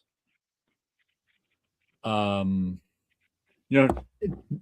the month, I got these for the month of February, so I just paid off my credit card for the next month. But I think I got about 25 of these now refills to go with my 99 markers. I'm like, I don't think I'm in a rush to get any more right now because 8 times 13 altogether, over $100. And then I went and bought 3 markers I needed too. Though I bought 2 Copics. And these are 2 colors I use a lot where the markers just aren't working right. I refill these too all the time. But the markers haven't quite been working right. And I was like, I usually fix them because it's usually the seals that go, the cap seals. If you can twist the marker caps, the seal's going. These don't twist at all. But as you uncap them, some brand new do it too. As you it wears down the little plastic nub that keeps the cap on. And I took to using here we go. This is pipe tape. This is what plumbers use to seal threads. And it works pretty well, but it's not 100%. Works about half the time, I noticed, putting this tape around it. So I was just like, you know what? I'm not messing around. I use these two colors a lot. I'm not messing around anymore. I'll just replace them. Then I bought this. Also is this is one of the pit pens. So these two were $6 a piece, and this one is $3 a piece. But this one isn't refillable. And I had a bunch of them already. I bought a set years ago, but I just started reusing them because these are also pigment-based ink pens. So they can go water-based pigment pen. So they can mix in well with the Pantone ones I got. And this one was running out. I'm like, for $3, I'll replace it. But I hate replacing markers when I can refill them. It's just like, but those can't be refilled. There's no inks for them. That was my art. I think altogether these 12 inks and 3 markers cost me shipped and taxed $143. Not cheap. Not at all. Not cheap. Mm-hmm. So for my shipment that I had gotten of supplies for comic book stuff, they were out of a one item, and that came in today via FedEx, which is kind of funny because like I wasn't expecting a FedEx thing, and it was a pack of these card sleeves. Oh, okay. The 9-card sleeves. The 9-card sleeves. So for my cards, my sketch cards, and stuff like that. So it's like I'm just preparing the stuff for the summer convention season, where it's like, okay, I'm running out of space and stuff, and I got binders and things like that to put them in, but it was like, oh, I need to like fill up on the cards and stuff like that because I got plenty of cards, and there's some stuff that I'm starting to sell and get rid of, and it's like, oh, I need to put them somewhere that I can get them because I keep a lot of cards in those baseball card holders where you could hold like 300 cards in a little white box. Right. So I have a lot of those that I need to go through, and it's like, okay, do I have a full set for myself? Great, put that set away, and all the rest of them I don't need, so I'm just going to start, either making sets or selling them individually. But it's like at the same time, I want to kind of put them in order because if I have 3 of the same cards, you could put about 3 cards into one of these and know which one to grab and stuff like that. So it's like it's more about organizing at this point that I'm trying to get. I've been switching over the art cards I've drawn, which they're for my comic strip mostly, but into these binder boxes that sit much better on my shelf. Let me show you one.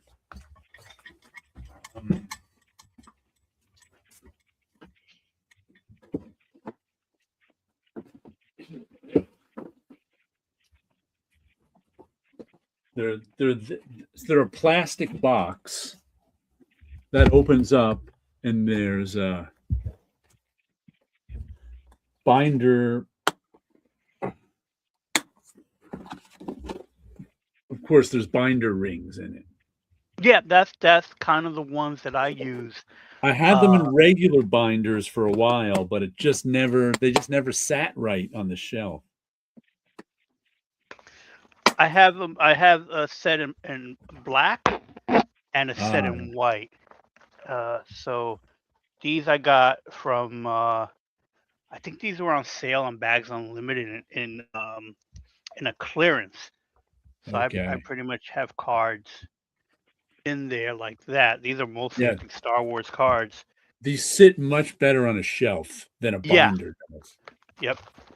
Yeah, I prefer these over to the regular binders. So I've heard said that they stopped selling them on Amazon.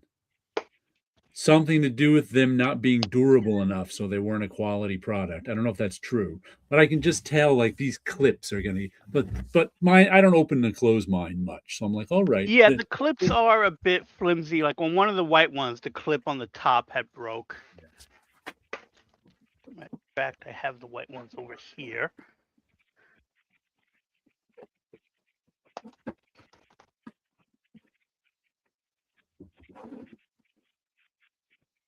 And those ones are also not cheap. They were like $20 a binder, I think. These what the white ones look like, and these clips are even smaller than what you Oh have. yeah. And one of the white ones I have had snap.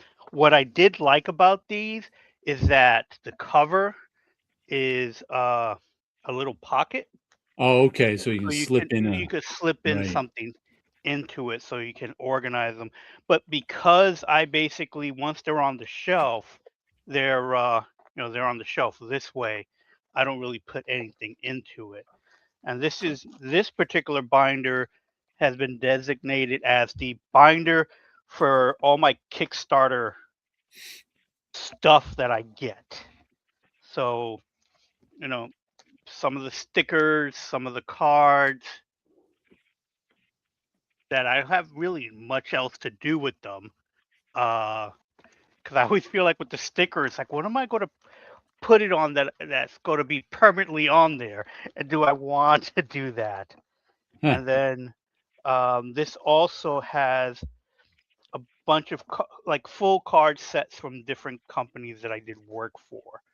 So it's like this is from the War of the Independence. These individual cards were all the characters that appeared in the Red Anvil Oh, press. cool. So it's like there's my Team Kaiju card there, and these were done with Mariano. It's like one of the first projects I got to work with him on. You know, after Marvel type of stuff, and then I also have like this complete set of like the Betty Page cards. Ah, I did sketches for the Betty Page card, but they gave me a full set of the cards, which is pretty nice to get. Not all companies give you right. cards that you worked on, and this is one more that I'll show. The Army of Darkness cards from the trading card set. And I got to design. I think this one. I got to design the package design for it. Oh, okay. Pretty cool to have. So that's like so these binders make things so much easier to like Yeah. organize and get through it.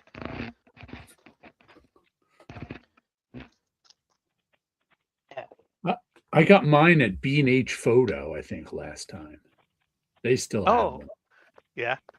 These I got, as Mail I said, order, but they're down bags in New York. bags unlimited. Yeah. But these, like I said, I think these were on clearance, so I don't even know if they make these anymore. Yeah.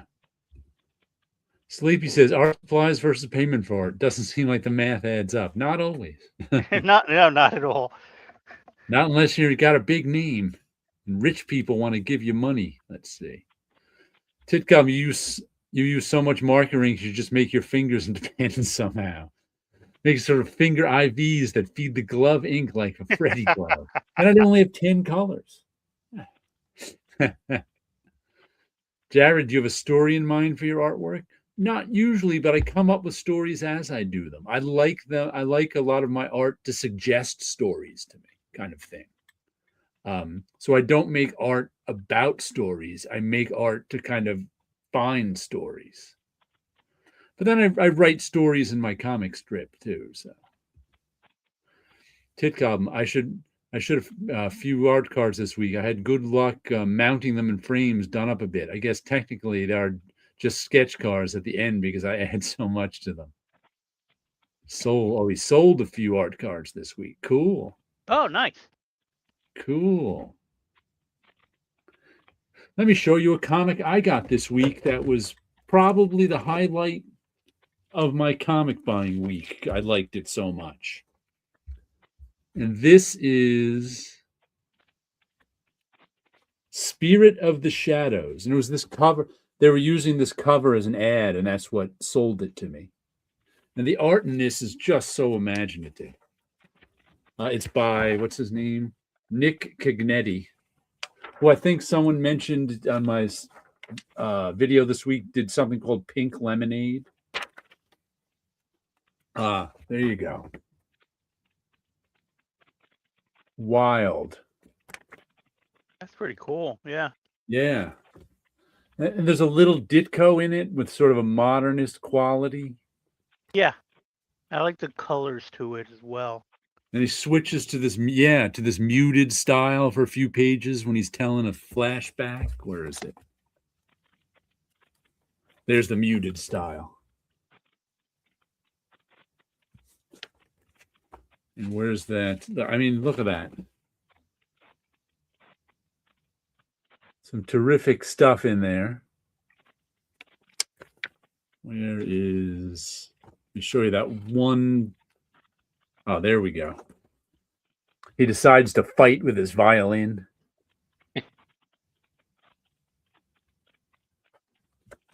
And then we got... where's that last double? There we go. This last double page spread I want to show you.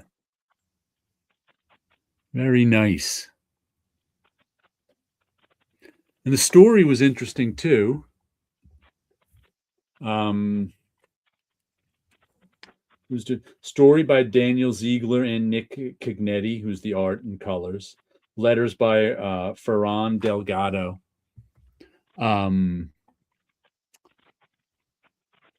That's it. Yeah, that's a great cover. Spirit of the Shadows was very captivating, if not fully comprehensible. I found it was fully comprehensible. I'm not sure what you missed. Well, it's not fully comprehensible in that it's about the afterlife, but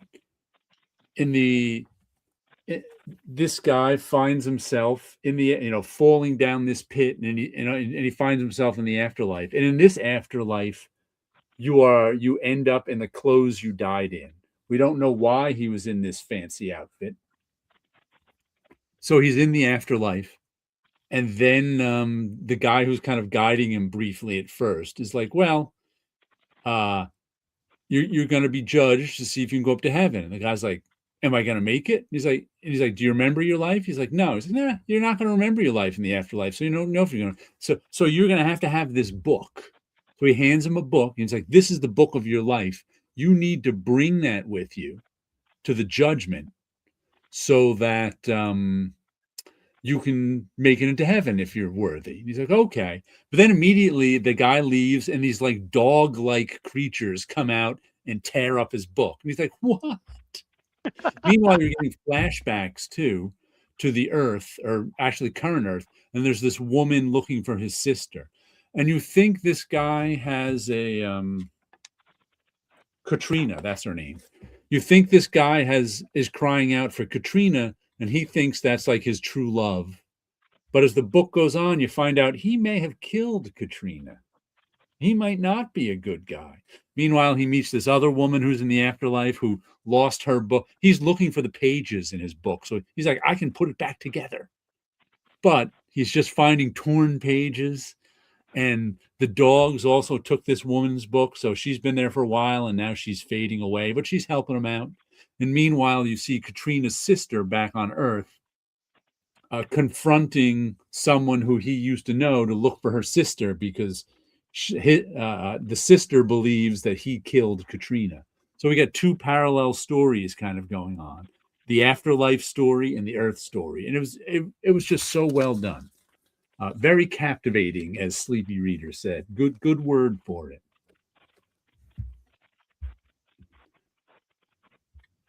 Tit Goblin says, "Oh shit, the Pink Lemonade guy. I love that guy's art when it gets crazy." Yeah, I've never seen Pink Lemonade. That's the first I heard of it, so I missed out on that one. I'll have to look it up. Sex and violins. There we go. That's like there was I don't know how it came up when I was looking around. Maybe it had something to do with me looking for a completely different guy. I can't remember his name now. Bowers or Bowlers put out this comic in 1998 that I've never heard of, indie comic called Chaos Moon, Kaos. It had some really nice covers on it. I was just like, I've never heard of this book before. I don't know how I stumbled on it. I was looking, I think it had something to do with me looking up that guy. Completely different guy, completely different comic from 1998. But now I'm going to have to track down those Chaos Moon comics sometime. Not that I want to now, because all of a sudden I'm like, after getting all those like Serenity comics and last year getting all those Walking Dead, I'm just like, I don't feel like buying anything else besides my weekly stuff. Just don't feel sometimes like you have to take a break. I got to get rid of stuff. This week to my class, I gave away. There's this one girl in my class who's a big comic fan. I gave her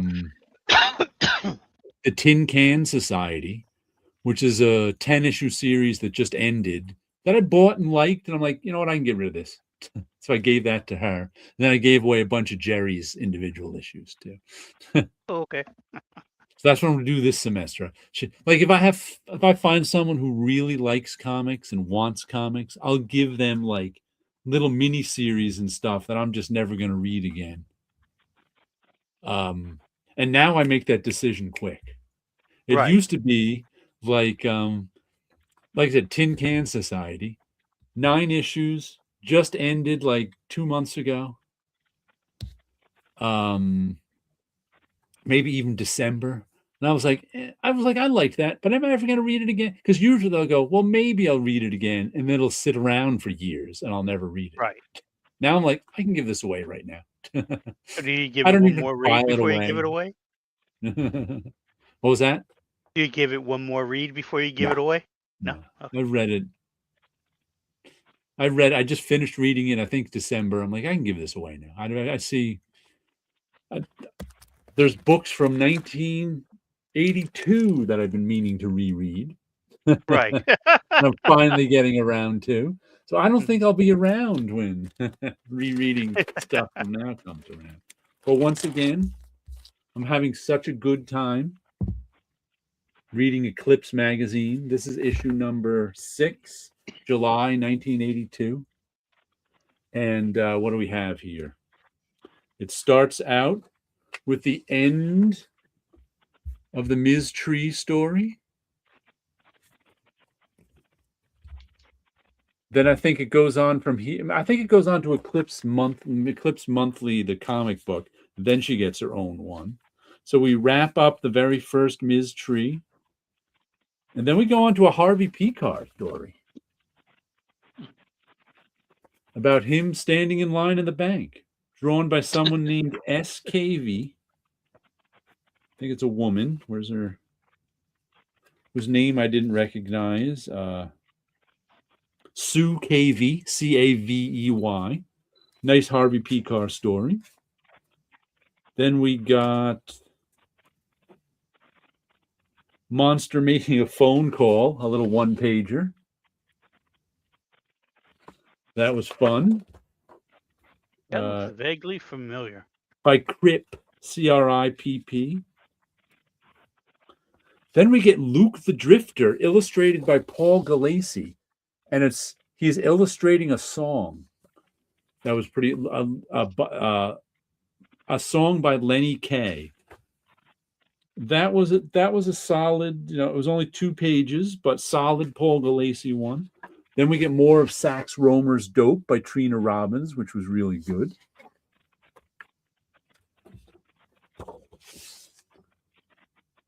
Continue. I want to read this whole thing. I'm gonna have to get the collected edition. Then we get who's it? Don McGregor and Tom Sutton doing a walk up Avenue U, which is just a guy walking home in New York City, or what I assume is New York City. Is there an Avenue U? Some nice Tom Sutton black and white artwork. That was well done. A couple of pages of Rick Geary, which he's one of my favorites, so I always like him. I got tons of Rick Geary books. Then it ends with the coyote. And this coyote story is actually making sense now. The cocaine must be wearing off. There's an Avenue U in Brooklyn. What was that? There's an Avenue U in Brooklyn. Okay, that must be it. I don't even know. Yeah, it says Brooklyn. There we go. Oh, okay. Yeah. I couldn't remember as I was showing it here, but it does mention it's in Brooklyn, in a rough neighborhood of Brooklyn. Oh, by the way, this is my tip I got years ago from Captain Strangelife that really works.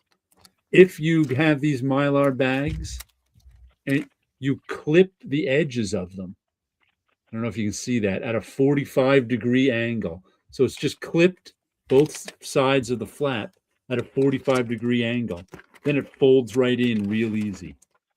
Much easier than trying to fold in non-clipped. You don't have to tape it down. You don't have to do anything. It just folds right in and stays in. Nice. So you can see the 45-degree angle there. I've been doing that ever since I think it was Captain Strangelife who showed that on his channel one day, and I was like, ooh, really good for Mylar. But man, it's such a trip going back to 1982 and reading those, because they're so 1982 indie, but by professionals, you know. This isn't what is it? Outlaw comics from the mid 80s after the Turtles boom. This is like the professionals doing indie comics. Not that I got anything against those outlaw comics from the mid 80s. I certainly have a bunch of them in my collection. No, but it was ideal. I think that at the time, and of course we know this with the benefit of hindsight, there was nobody in a position to try to turn comics into a commercial art form in the way it should be in North America. At least anybody who could rally the troops and serve as a linchpin for it. Because the creators were trying to do one thing. Each editor was only concerned with their backyard. Some guys were only in it for the money and adapted because of it. So nobody said, okay, we are going to try to make better comics. Occasionally there would be a guy saying that, but nobody actually did that. Yeah. Would be say, I'm trying to make, but then they'd be bumping their head up against the Marvel and DC wall. What I think made the and I like that term, outlaw comics, that Comics Kayfabe came up with. And I've heard people say, well, what are outlaw comics? I'm like, ask them. But to me, the outlaw comics were part of the black and white boom. And those were the, and for those who don't know that little bit of comic book history, and what year did the Turtles come out? 84? Something like that, 83, 84. Yeah. 83, 84, so. right around then? I think so. After the Teenage Mutant Ninja Turtles became big as a black and white comic book, all of a sudden comic shops were willing to take a chance on a black and white comic book like they weren't before. So for like 3 or 4 years. And also it encouraged a lot of people who were like, hey, they made a comic book. We can make a comic book too. So like, Eastman and Laird were nobodies. And of course there were people trying to jump on the trend, like, Radioactive Black Belt Hamster and stuff like that. But there are other people who just wanted to make comic books. And I think those were the people who I would call outlaw comic books, because they weren't trying to be Marvel and DC. They weren't professionals. They just wanted to make comic books. And their comic books were like black and white, in as indie as indie gets comic books. Their brother-in-law was the publisher or whatever. Who knows who was the publisher? And they like I said, they weren't trying to be Marvel and DC. They weren't trying to make art. They were just trying to make comics. And they were, amateurish and rough around the edges and no censorship. And whatever they wanted to make, they were making. And to me, like that, and it only lasted a brief period. And then was gone. So you don't find comics like those in any other period, really. Even today, you don't find comics like those. And in today's Kickstarter age, you don't find stuff like that. You know, when you're running a Kickstarter, you're running a business. Yeah. They were running a business by the seat of their pants for those few years back there. I mean, the business was not first in mind. They were just like, hey, we want to make some comics. Maybe we'll be the turtles, or maybe not, because our stuff has nothing to do with turtles. So that's what I kind of think outlaw comics are.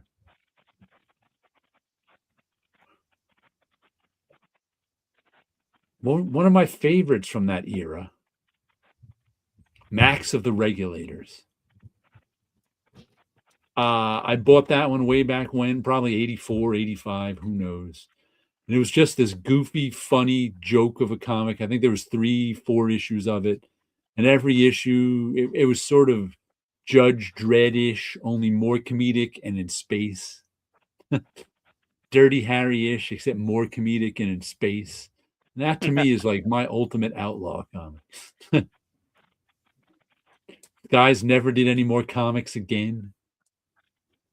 And that's, once again, that was also one of the things about outlaw comics was nobody was trying to break into comics. You were just trying to make your own comic. You weren't trying to break into Marvel, with your weirdo outlaw comic. There was no path between your comic and DC Comics. None. Well, if you want issue number 1, it's $6. Of Max of the Regulators? Yes. There's Wow, it's one gone on up in price. It's one on eBay. I think you can also find them on mycomicshop.com. I've seen them there. I saw them there 15, 20 years ago. Okay, it looks like the Regulators was also a name of another group of a comic creator that's doing a Kickstarter for them.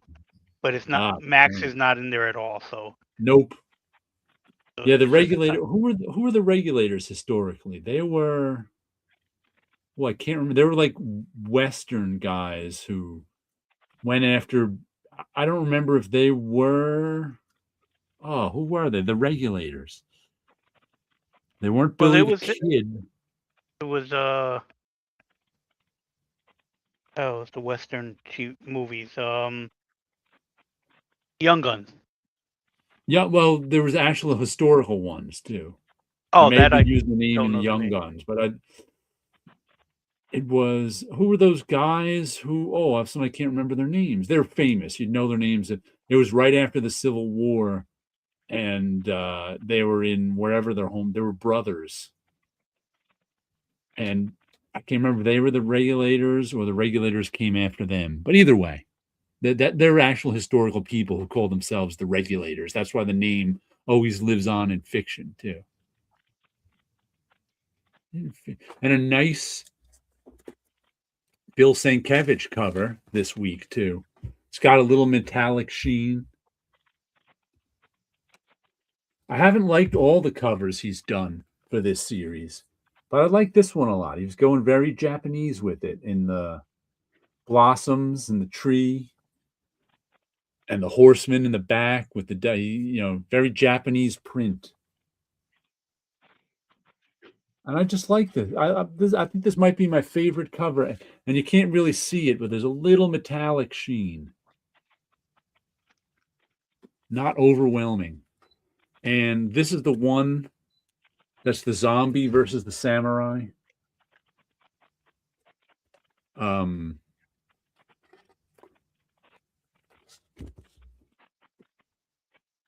it's written by, what's his name? John Dolmayan. Artist is Ryan Benjamin, colorist Pippa Boland, and letterer Josh Reed. I've been enjoying this one. Good cardstock.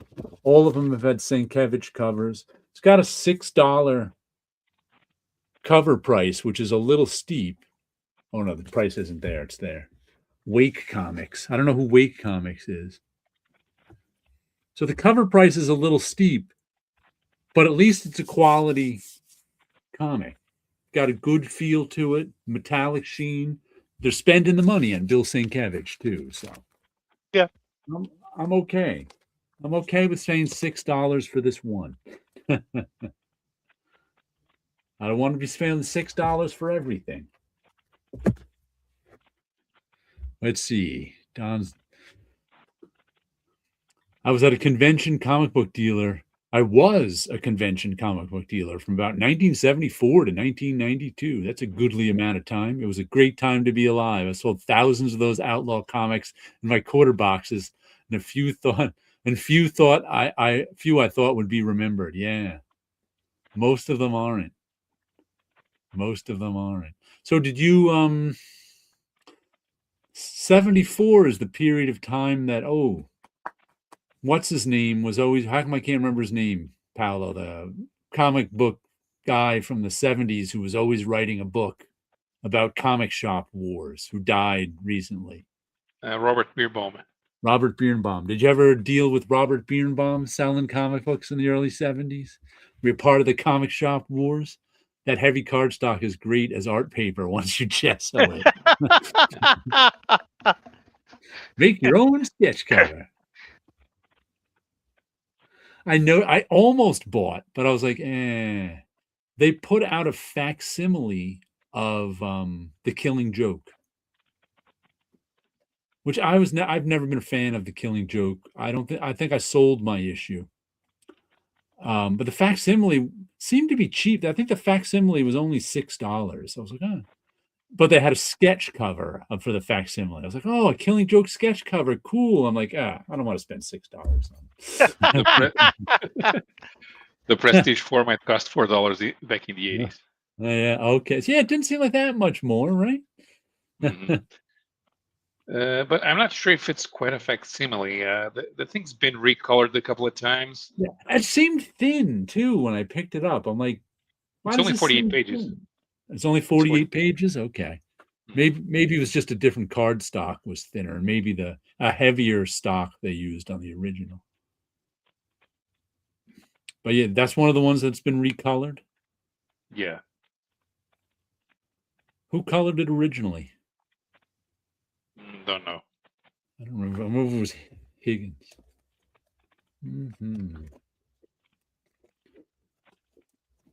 Let's see. What else did I get? Feral. This issue changes everything. This is the one that's about the zombie cats.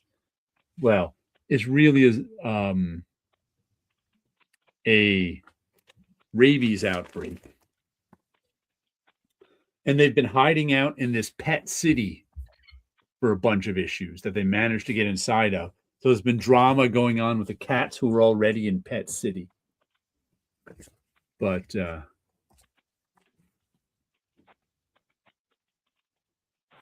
everything changes in this issue because a little bit of a spoiler here, but I don't know anyone besides me who's reading this. So at the end of this issue, they finally get captured by humans in hazmat suits. Because humans all deserted the area because of this massive, crazy rabies outbreak. And sometimes humans have been going in there and killing all the animals to keep the rabies in check. And now they've been going in there trying to capture. And that pet city they were in was never checked off on their list of places they cleared out. So they went in there, the humans, and captured some of the cats who are our heroes. So it's been a really good zombie cat horror book.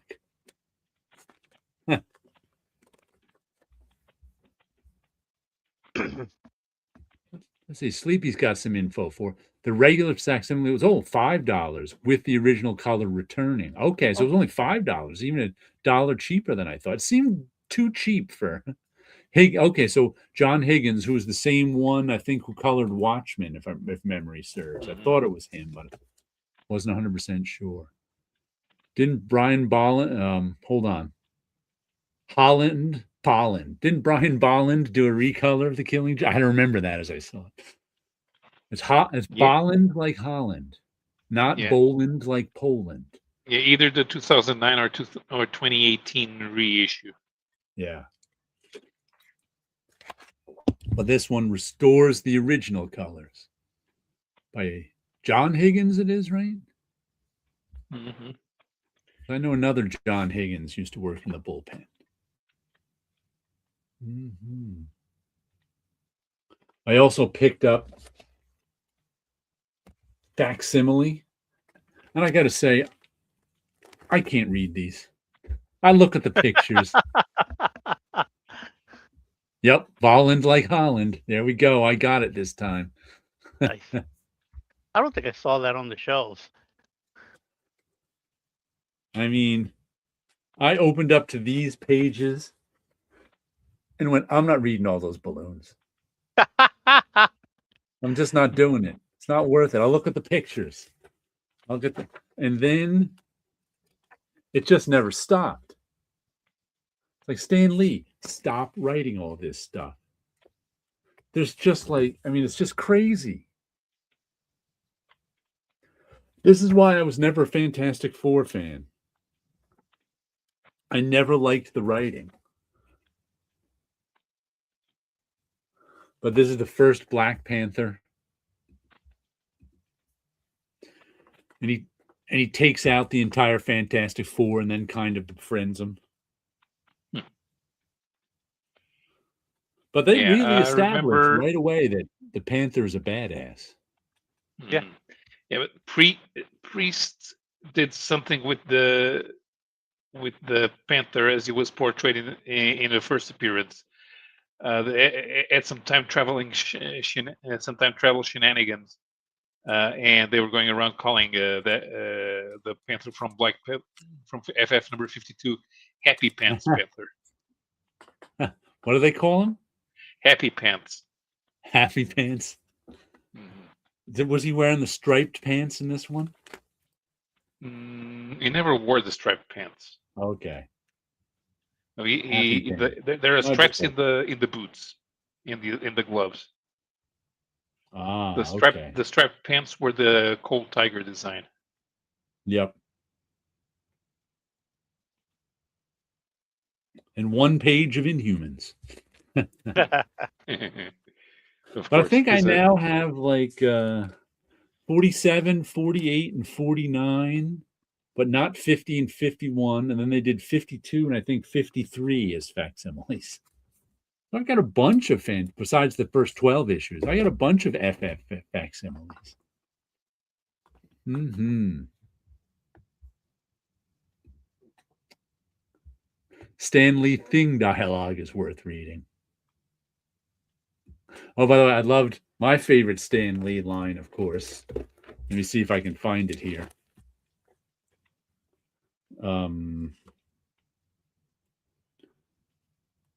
Where is Mr. Fantastic? Okay. Black Panther's already taken out Sue Storm.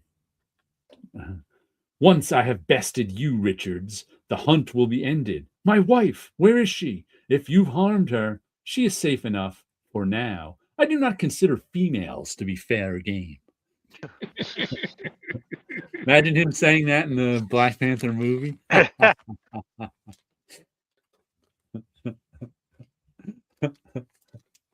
Good old Stan Lee.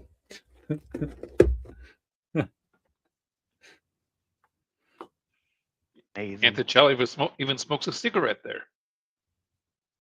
Every once in a while, they light up a cigarette.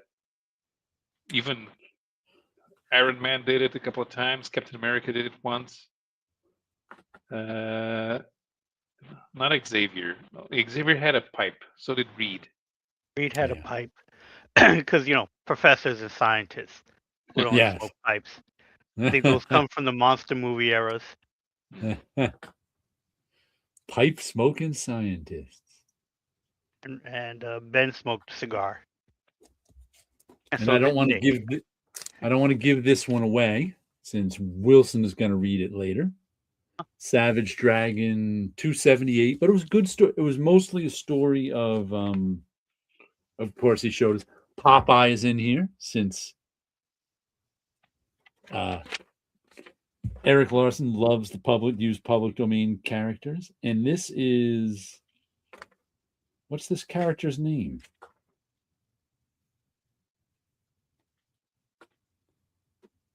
I think that I thought it was one of Savage Dragon's sons, but someone mentioned in here it's his grandson.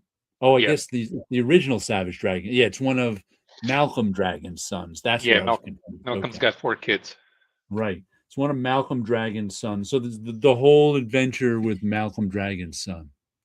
And it's good stuff. I mean, it was a really well done issue. I enjoyed it thoroughly. Like I said, I don't want to give anything away because he was, doing some interesting stuff here. But a good read.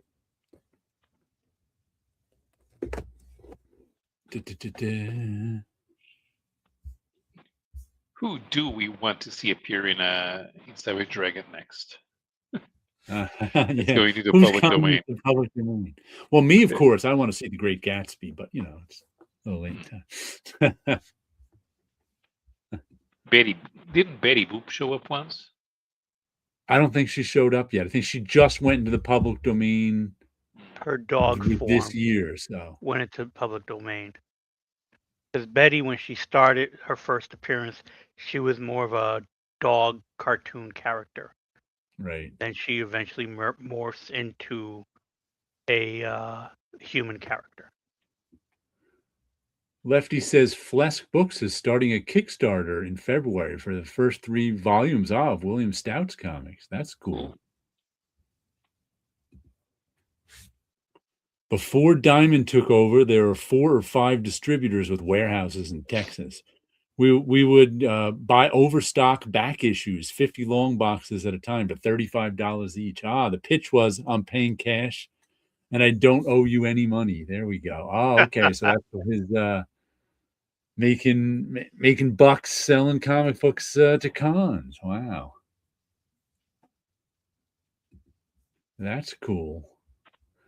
Yeah, Texas is big. A lot of warehouses. I know that's what Robert Birnbaum used to say. They'd go into the warehouses or to the distributor and buy stuff right from them. That's why books like Conan #3 had low distribution, because they were all sold at cons. Low distribution.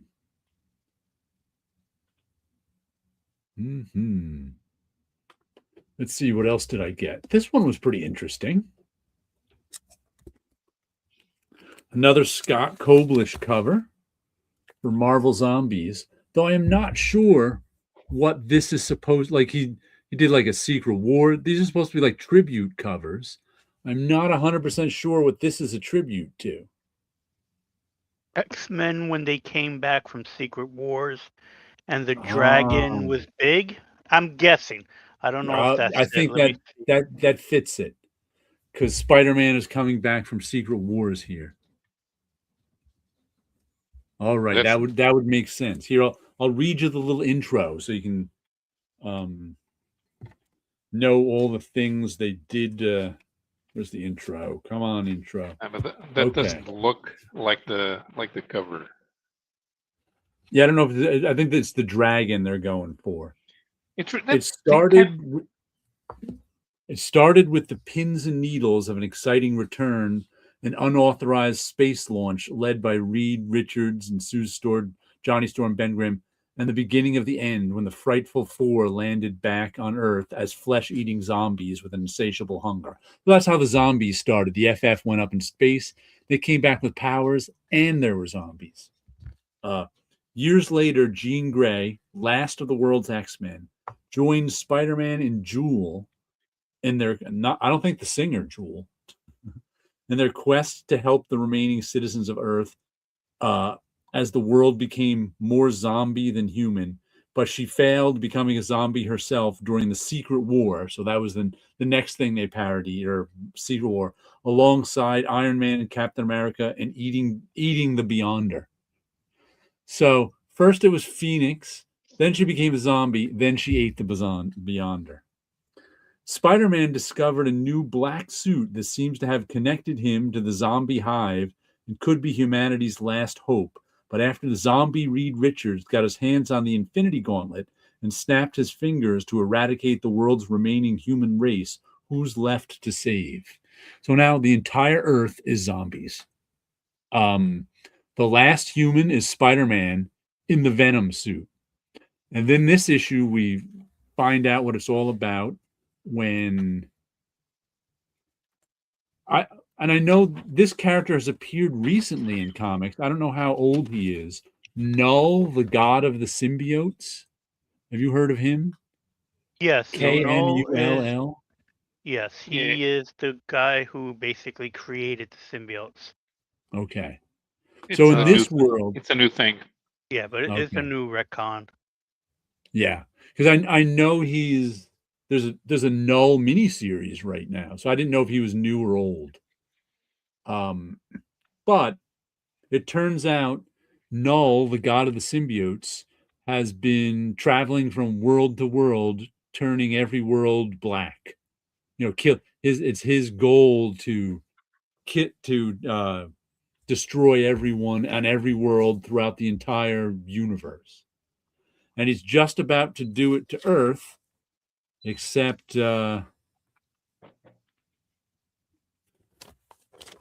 Phoenix, who's eaten the Beyonder, finally shows up. We thought she was dead, but she wasn't, and now she's super powered because she ate the Beyonder. She's got the Phoenix Force, ate the Beyonder, and eventually wipes out Null, and now it's her and Virus meet now it's her and Peter Parker's job to go and save the universe or something. First, they got to save the Earth or something. I don't know, because I don't think there's any. I don't know if there's any humans left on Earth. But it was actually pretty well. For someone who never reads Marvel stuff and I enjoyed this. I was, of course, only getting it because Scott Koblish did the covers, but it was an enjoyable read anyway. Could I see that cover again? Sure.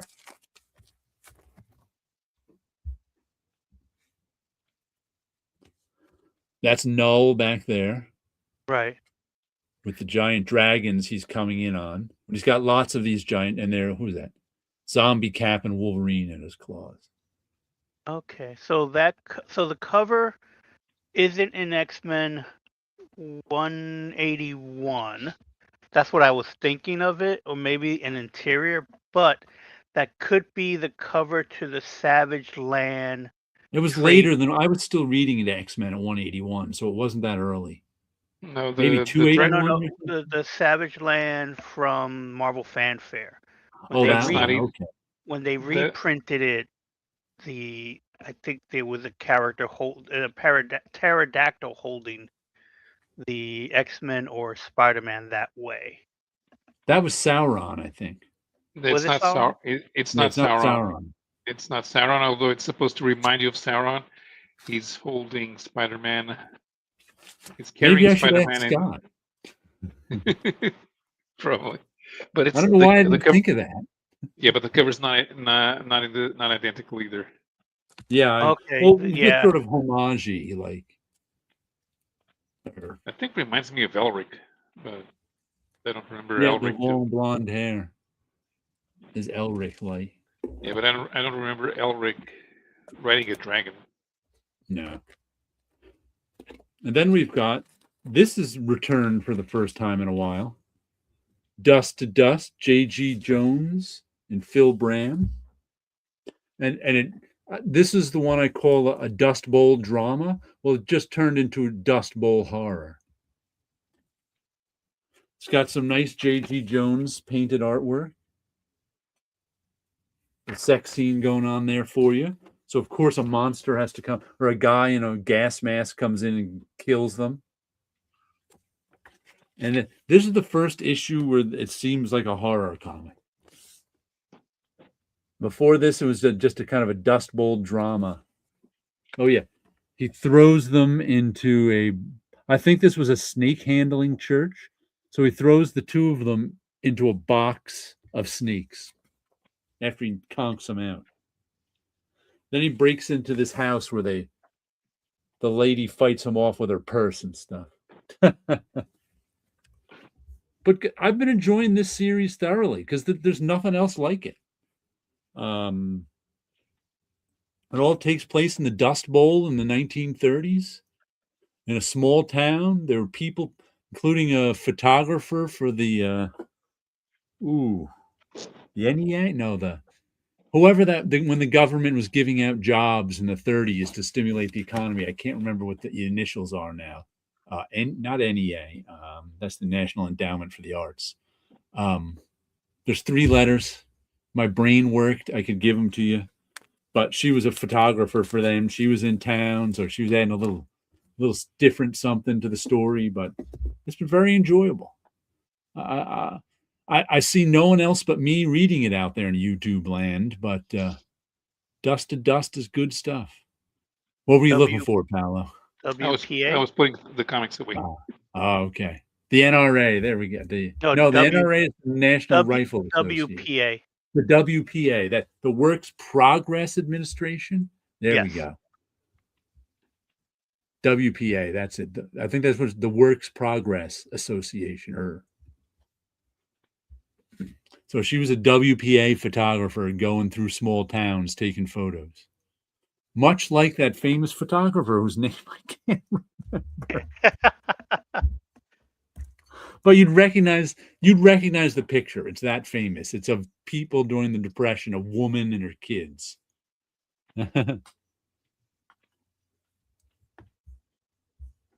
Let's see. During the Great Depression, President Roosevelt's New Deal created a major public works program, primarily the Works Progress Administration, which employed millions of infrastructure, roads, bridges, buildings, and art projects. Yes.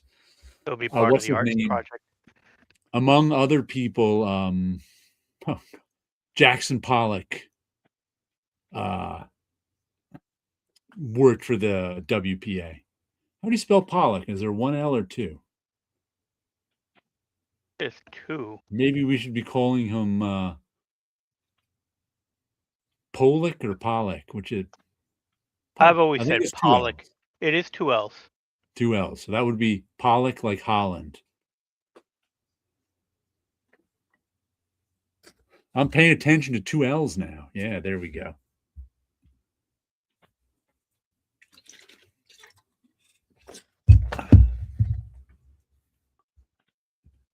Got to pay attention to my 2 L's.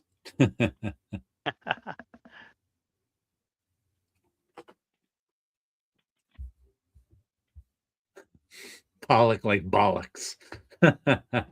Captain Finity tells us. Dun, dun, dun, dun, dun. And here's something I got that I was reading today that's not comic related. Sometimes I read things that aren't comic books. This is the Sun magazine, which I've been reading since the 90s. It's completely reader supported, no ads. So, matter of fact, my subscription just renewed. And it's a $60 subscription for 12 issues. So it's not a cheap subscription. It's never been even in the 90s when subscriptions were like $10, it was like a $40 subscription. Because it's like I said, it's completely, and it's a literary magazine that usually there's first in the beginning there's an interview with someone really interesting who you've never heard of. And this is an interesting with Sheila Cornell on the future of news media. So it's just Sheila Cornell, who I think she came from the Philippines originally and has been in journalism her whole career, talking about the state of journalism. Really nice interview. And then the rest are usually fiction stories. After the interview, we get Sleeping Children, which was this was also about a journalist and his time over the last 2 decades in Gaza and how it relates to the sculptor who made this sculpture. What's his name? Who I've never heard of. William Henry Reinhardt, an American working in Rome. And this was in like the 1850s. So it was like, he was working then. So he tied the whole thing in with that sculpture. Then we had what is this one? A Dead Town of Dreams, This is just a story about a guy who dreams of people who died in his lifetime. Sort of touching, poignant story. And then we've got I Got You, a story of a woman who grew up kind of as a kid. Her brother died when she was a kid too, and died young, and how that affected her life. It's good, really good read if you like reading short sort of literature stories. Good stuff. Have you read any good comics lately, Paolo? I just finished reading The Invisibles. Now I'm reading the book about the Invisibles. So what are your how many issues with the Invisibles did you say? 25 plus 22 plus 12. Okay, so that's a good chunk of 25 plus 22 plus 12. Was it 47, 57, 59 issues? Mm-hmm. Over 3 Let's volumes. round it off at 60, because what the heck? Yeah, there's a Vertigo Winter's Edge short story in there as well. So overall, how would you say it hangs together as one reading? As one reading, it jumps. There's a few leaps of logic that you have to make, and the plot forgets characters sometimes. So it was before things were designed for one reading. Yeah. Or maybe they changed it. They said that you change between volume 1 and volume 2. They changed it too, right? Right, because that thing was hemorrhaging readers very fast in volume 1. That's the one Bunch. Our friend Bunch told me that if he catches me reading it, he's going to punch me. That's how much he doesn't like the Invisibles. Yeah, because the thing didn't stand out in the crowd in the Vertigo lineup. No, doesn't stand out. No, if you were to in volume 2, like a superhero comic. What grade would you give it from A to D? From A to D. You can give pluses and minuses too. It's an. Or if you want to do 1 to 10, do 1 to 10. Yeah, I don't know. I'm gonna go with a 7, because the volume 2 is more cohesive than volume 1 is, but it dumps a few of the characters that they were exploring. They don't come back until volume 3. 7's not bad. That's readable. Of course, it's readable. You read 60 issues of it. Would you ever reread it? Again? Probably not for another 15 years. Oh, but you would reread it? Yeah. Even if you like that. I probably would reread it again. The thing is, good right enough now to I'm reading. Reread, that's pretty good. Yeah. I mean, I've reread Watchmen quite a few times. Right now, I'm reading this. It's Anarchy for the Masses. It's the book about the Invisibles. Okay. I hadn't read it the first time, but then again, I bought this. Then it sat on the shelf for a long time. It sat on the shelf waiting for you to reread the Invisibles. Yeah, from beginning to end, all at once, because I read the Invisibles as I bought the trades as they came out, because originally they hadn't come out. And now it's got a few interviews and notes about where some of the things come from that Grant Morrison is talking about. Also tries to do a chronological check on where the characters are, because some things you notice and you only pay attention afterwards. But yeah, I mean, Captain Finity loved the Invisibles, but it has been a few years since he reread it. Yeah, you can read it. It's much. There's a book that's based on Invisibles, and visually, which is the film, and that one Right. did not come out as good as the Invisibles did. I read quite a few Grant Morrison Grant Morrison stuff from Vertigo, and there are odds and ends. I mean, Animal Man's good. Doom Patrol is where he's trying to be smart. Invisibles is where he tries to stop being smart. But there are quite a few acid trips in there as he was writing it, and you can tell. I've never read Sebastian O. Do you think Animal Man is his most popular book? That's the one I hear about the most. From Vertigo, from DC Vertigo. Yeah. Overall, his whole career. Overall, his whole career. No, it's either JLA or All Star Superman. Okay. Oh, I forgot about All Star Superman. Is that the one Frank Quitely did? Yeah. Okay. Yeah, it might be All Star Superman. You're right. But I never hear anyone talk about his JLA. I mean, everybody loved it at the time. I certainly remember that. But I don't see anyone talking about or reading that again. No, I guess not. I guess there's been more interest in the Justice League International run by Giffen and Mateus. Yeah. But people have forgotten the pre-crisis run as well. So there was a lot more talk about the pre-crisis run. Yeah. Hello, Liz. There was a lot more talk about the pre-crisis Justice League in the 90s and in the early 2000s, and then it kind of got forgotten. Then the JLA was the thing everybody liked, but now it's gone back to the 80s to the post-crisis Justice League International. So I don't know. I suppose there are quite a few. I was reading the Invisibles. I kind of noticed that the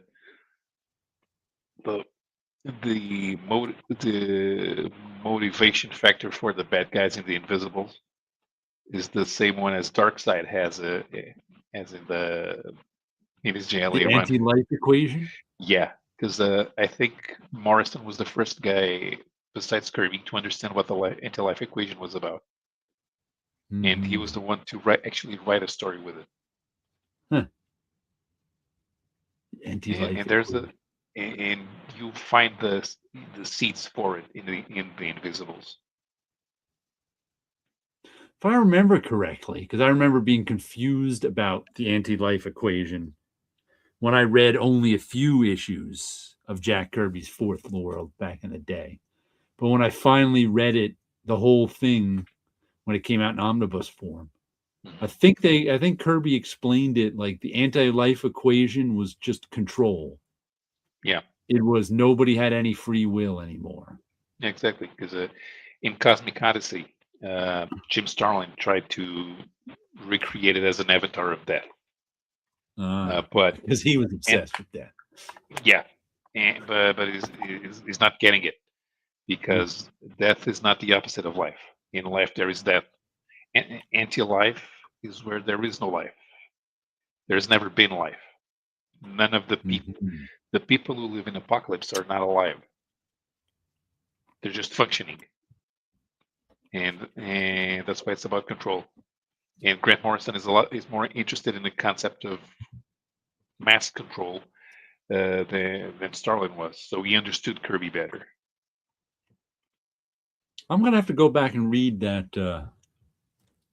I only have one issue of it. Multiversity, the one he did the commentary on kind of on Watchmen. Yeah, it's a fun I read. like that one. I'm not a big Morrison fan, but I like that one. Except I can't remember what I filed it under. I'll have to look. Yeah, I had no intention of reading that in individual comic format, because I think you can read it all the way around. Doesn't matter where it begins. Yeah, there was something. I remember there was something I really liked about it. I can't remember what, but it was the only issue I bought of Multiversity. I mean, did Dave? Who drew that one? Did Dave Gibbons draw it or something? No, it's I just remember that a really good artist on it.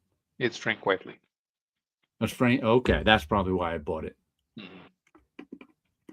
then, of course, you have the Seven Soldiers of Victory, which which that one actually is Morrison trying to do a Jack Kirby's Fourth World. Of course, it's not the same characters, even though there's a Mr. Miracle book. But it's not the same characters. He uses the Guardian, uses Clarion, he uses Silent Night, and of course, Silent Night is where with Morrison trying to do gender bending, because Silent Night is a woman pretending to be a man. Which, of course, you have a lot of in the Invisibles.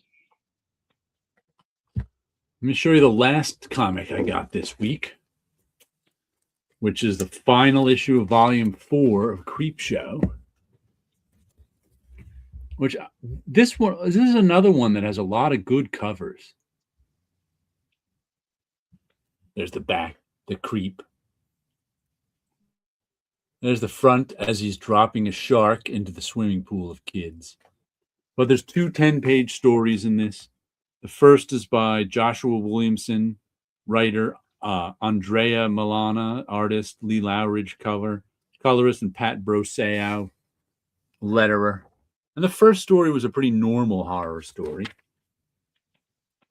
About a guy who's got a machine that he thinks can create something out of nothing.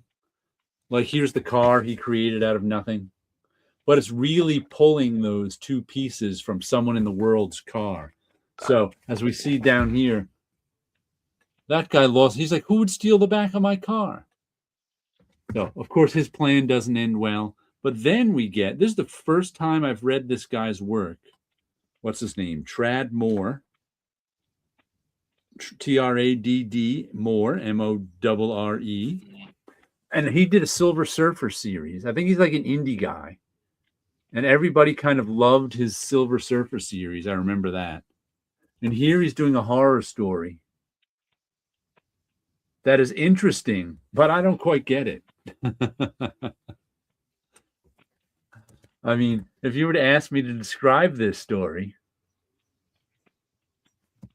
I really wouldn't be able to. I mean, it's pretty straightforward, too, about this woman who's lonely, and then a hand reaches up out of the floor to hold her hand, and she's like, are you going to... That's what she asks the hand. Are you going to hurt me? Then our creep caption guy, or whoever this guy is, goes, no answer. There is no answer. And I'm like, okay. I enjoyed it. It was interesting, but I can't tell you what it is. But I'm going to read it again. Like I said, it's fun when something's interesting, but you don't really know what it is. It's kind of like, okay. Captain Fitz, 7 Soldiers of Victory, Zatanna.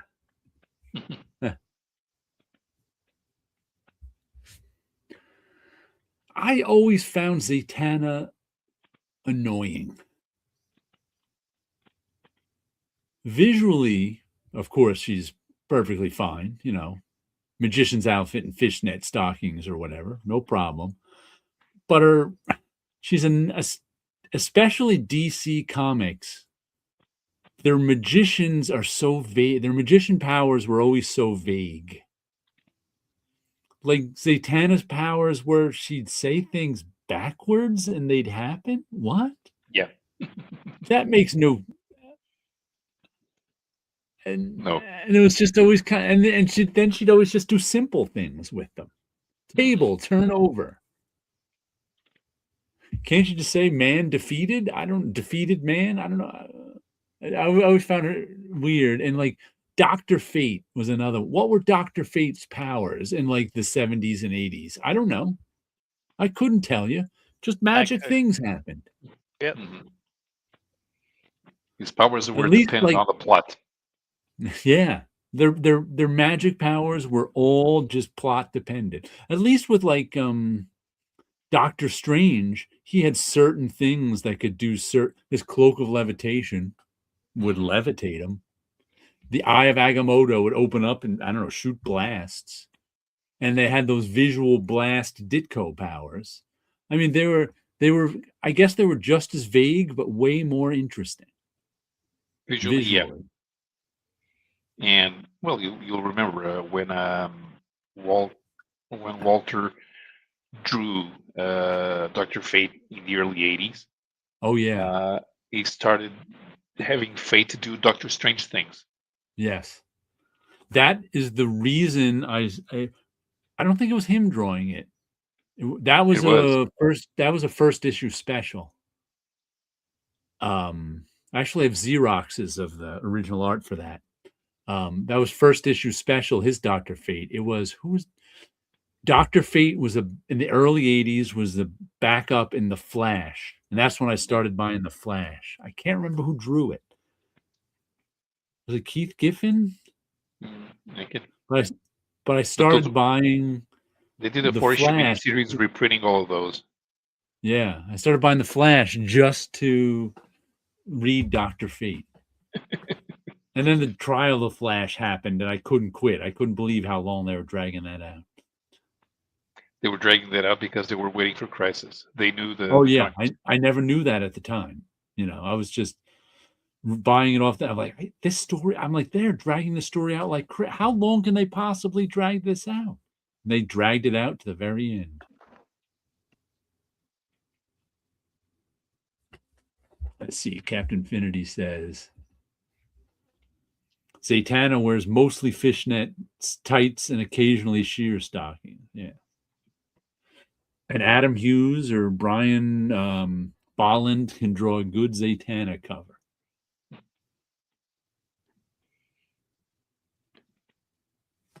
Did I show all my comics over here? I think I did. Just want to double check. I did. Showed all my comics, showed my art supplies. Maybe I'll get that stippling pen. I haven't decided yet. It's either that or get a book, and I don't want to get books right now. Got too many of them. I was moving things around during December, trying to get some room for on my shelves and stuff, and figuring out what I was going to give away this semester. Because I think last semester I gave away an entire short box full of comics to my students, and I can't give them away faster because they generally don't. Most of them aren't. The ones that aren't, I can't overwhelm them, or they'll be like, "No, I don't want any more." And I also have to carry them in. So those two things mean I bring in 20 or so comics maybe a week, plus some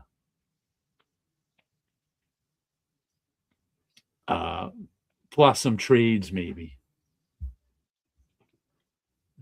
Metal Elf, great thumbnail, guys. Hi, collector. Hail, collector friends. There we go.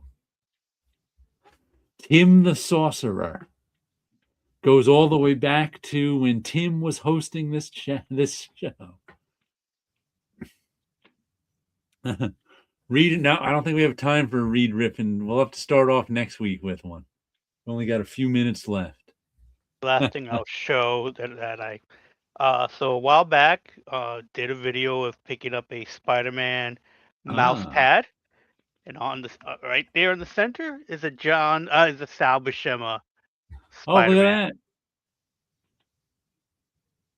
And around this time, he did a lot of merchandise stuff.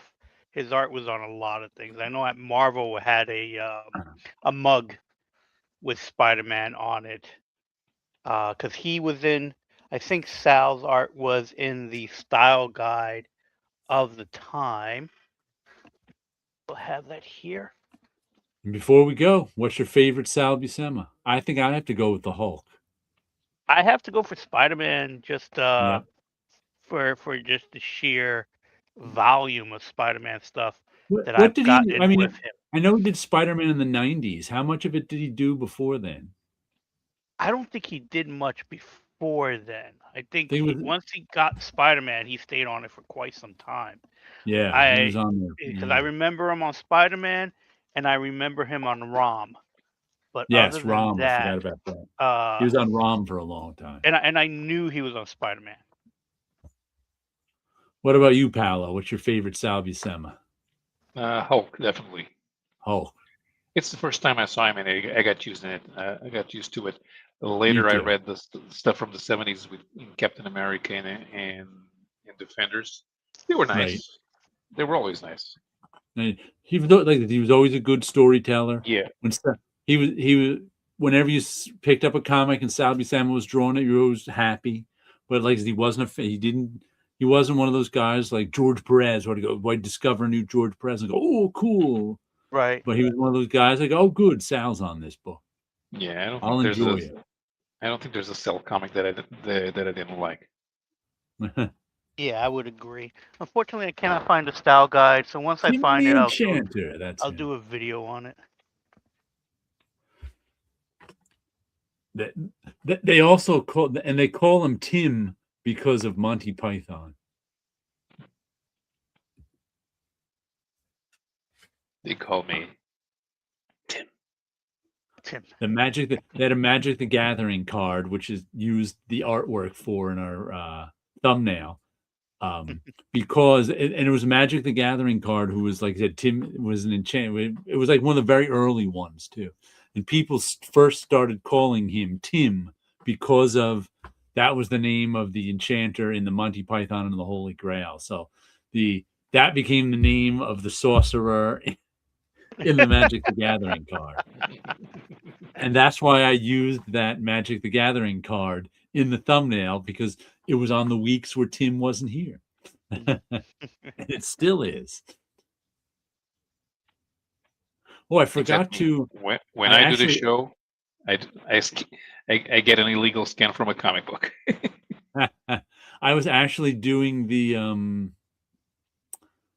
final tally. I think we're up to show like 307 or this may be show 308 of all the shows we've ever done together, kind of thing. Starting with the first one with Tim and I and going to this one. So it was like, oh, that's a lot of shows. All right, we should let Paolo get to bed. Some balloons for you, some lasers. Some confetti. Where's our confetti? Is our confetti one thumbs up? Or is that balloons? I can't remember. I just did it. Well, we'll go with more balloons. Okay. Captain Power off. Everybody have a good week out there. Take care. We'll catch everyone. Yeah. Oh, we'll be on Paolo's channel next week, of course. Yes. So we'll catch everyone next time.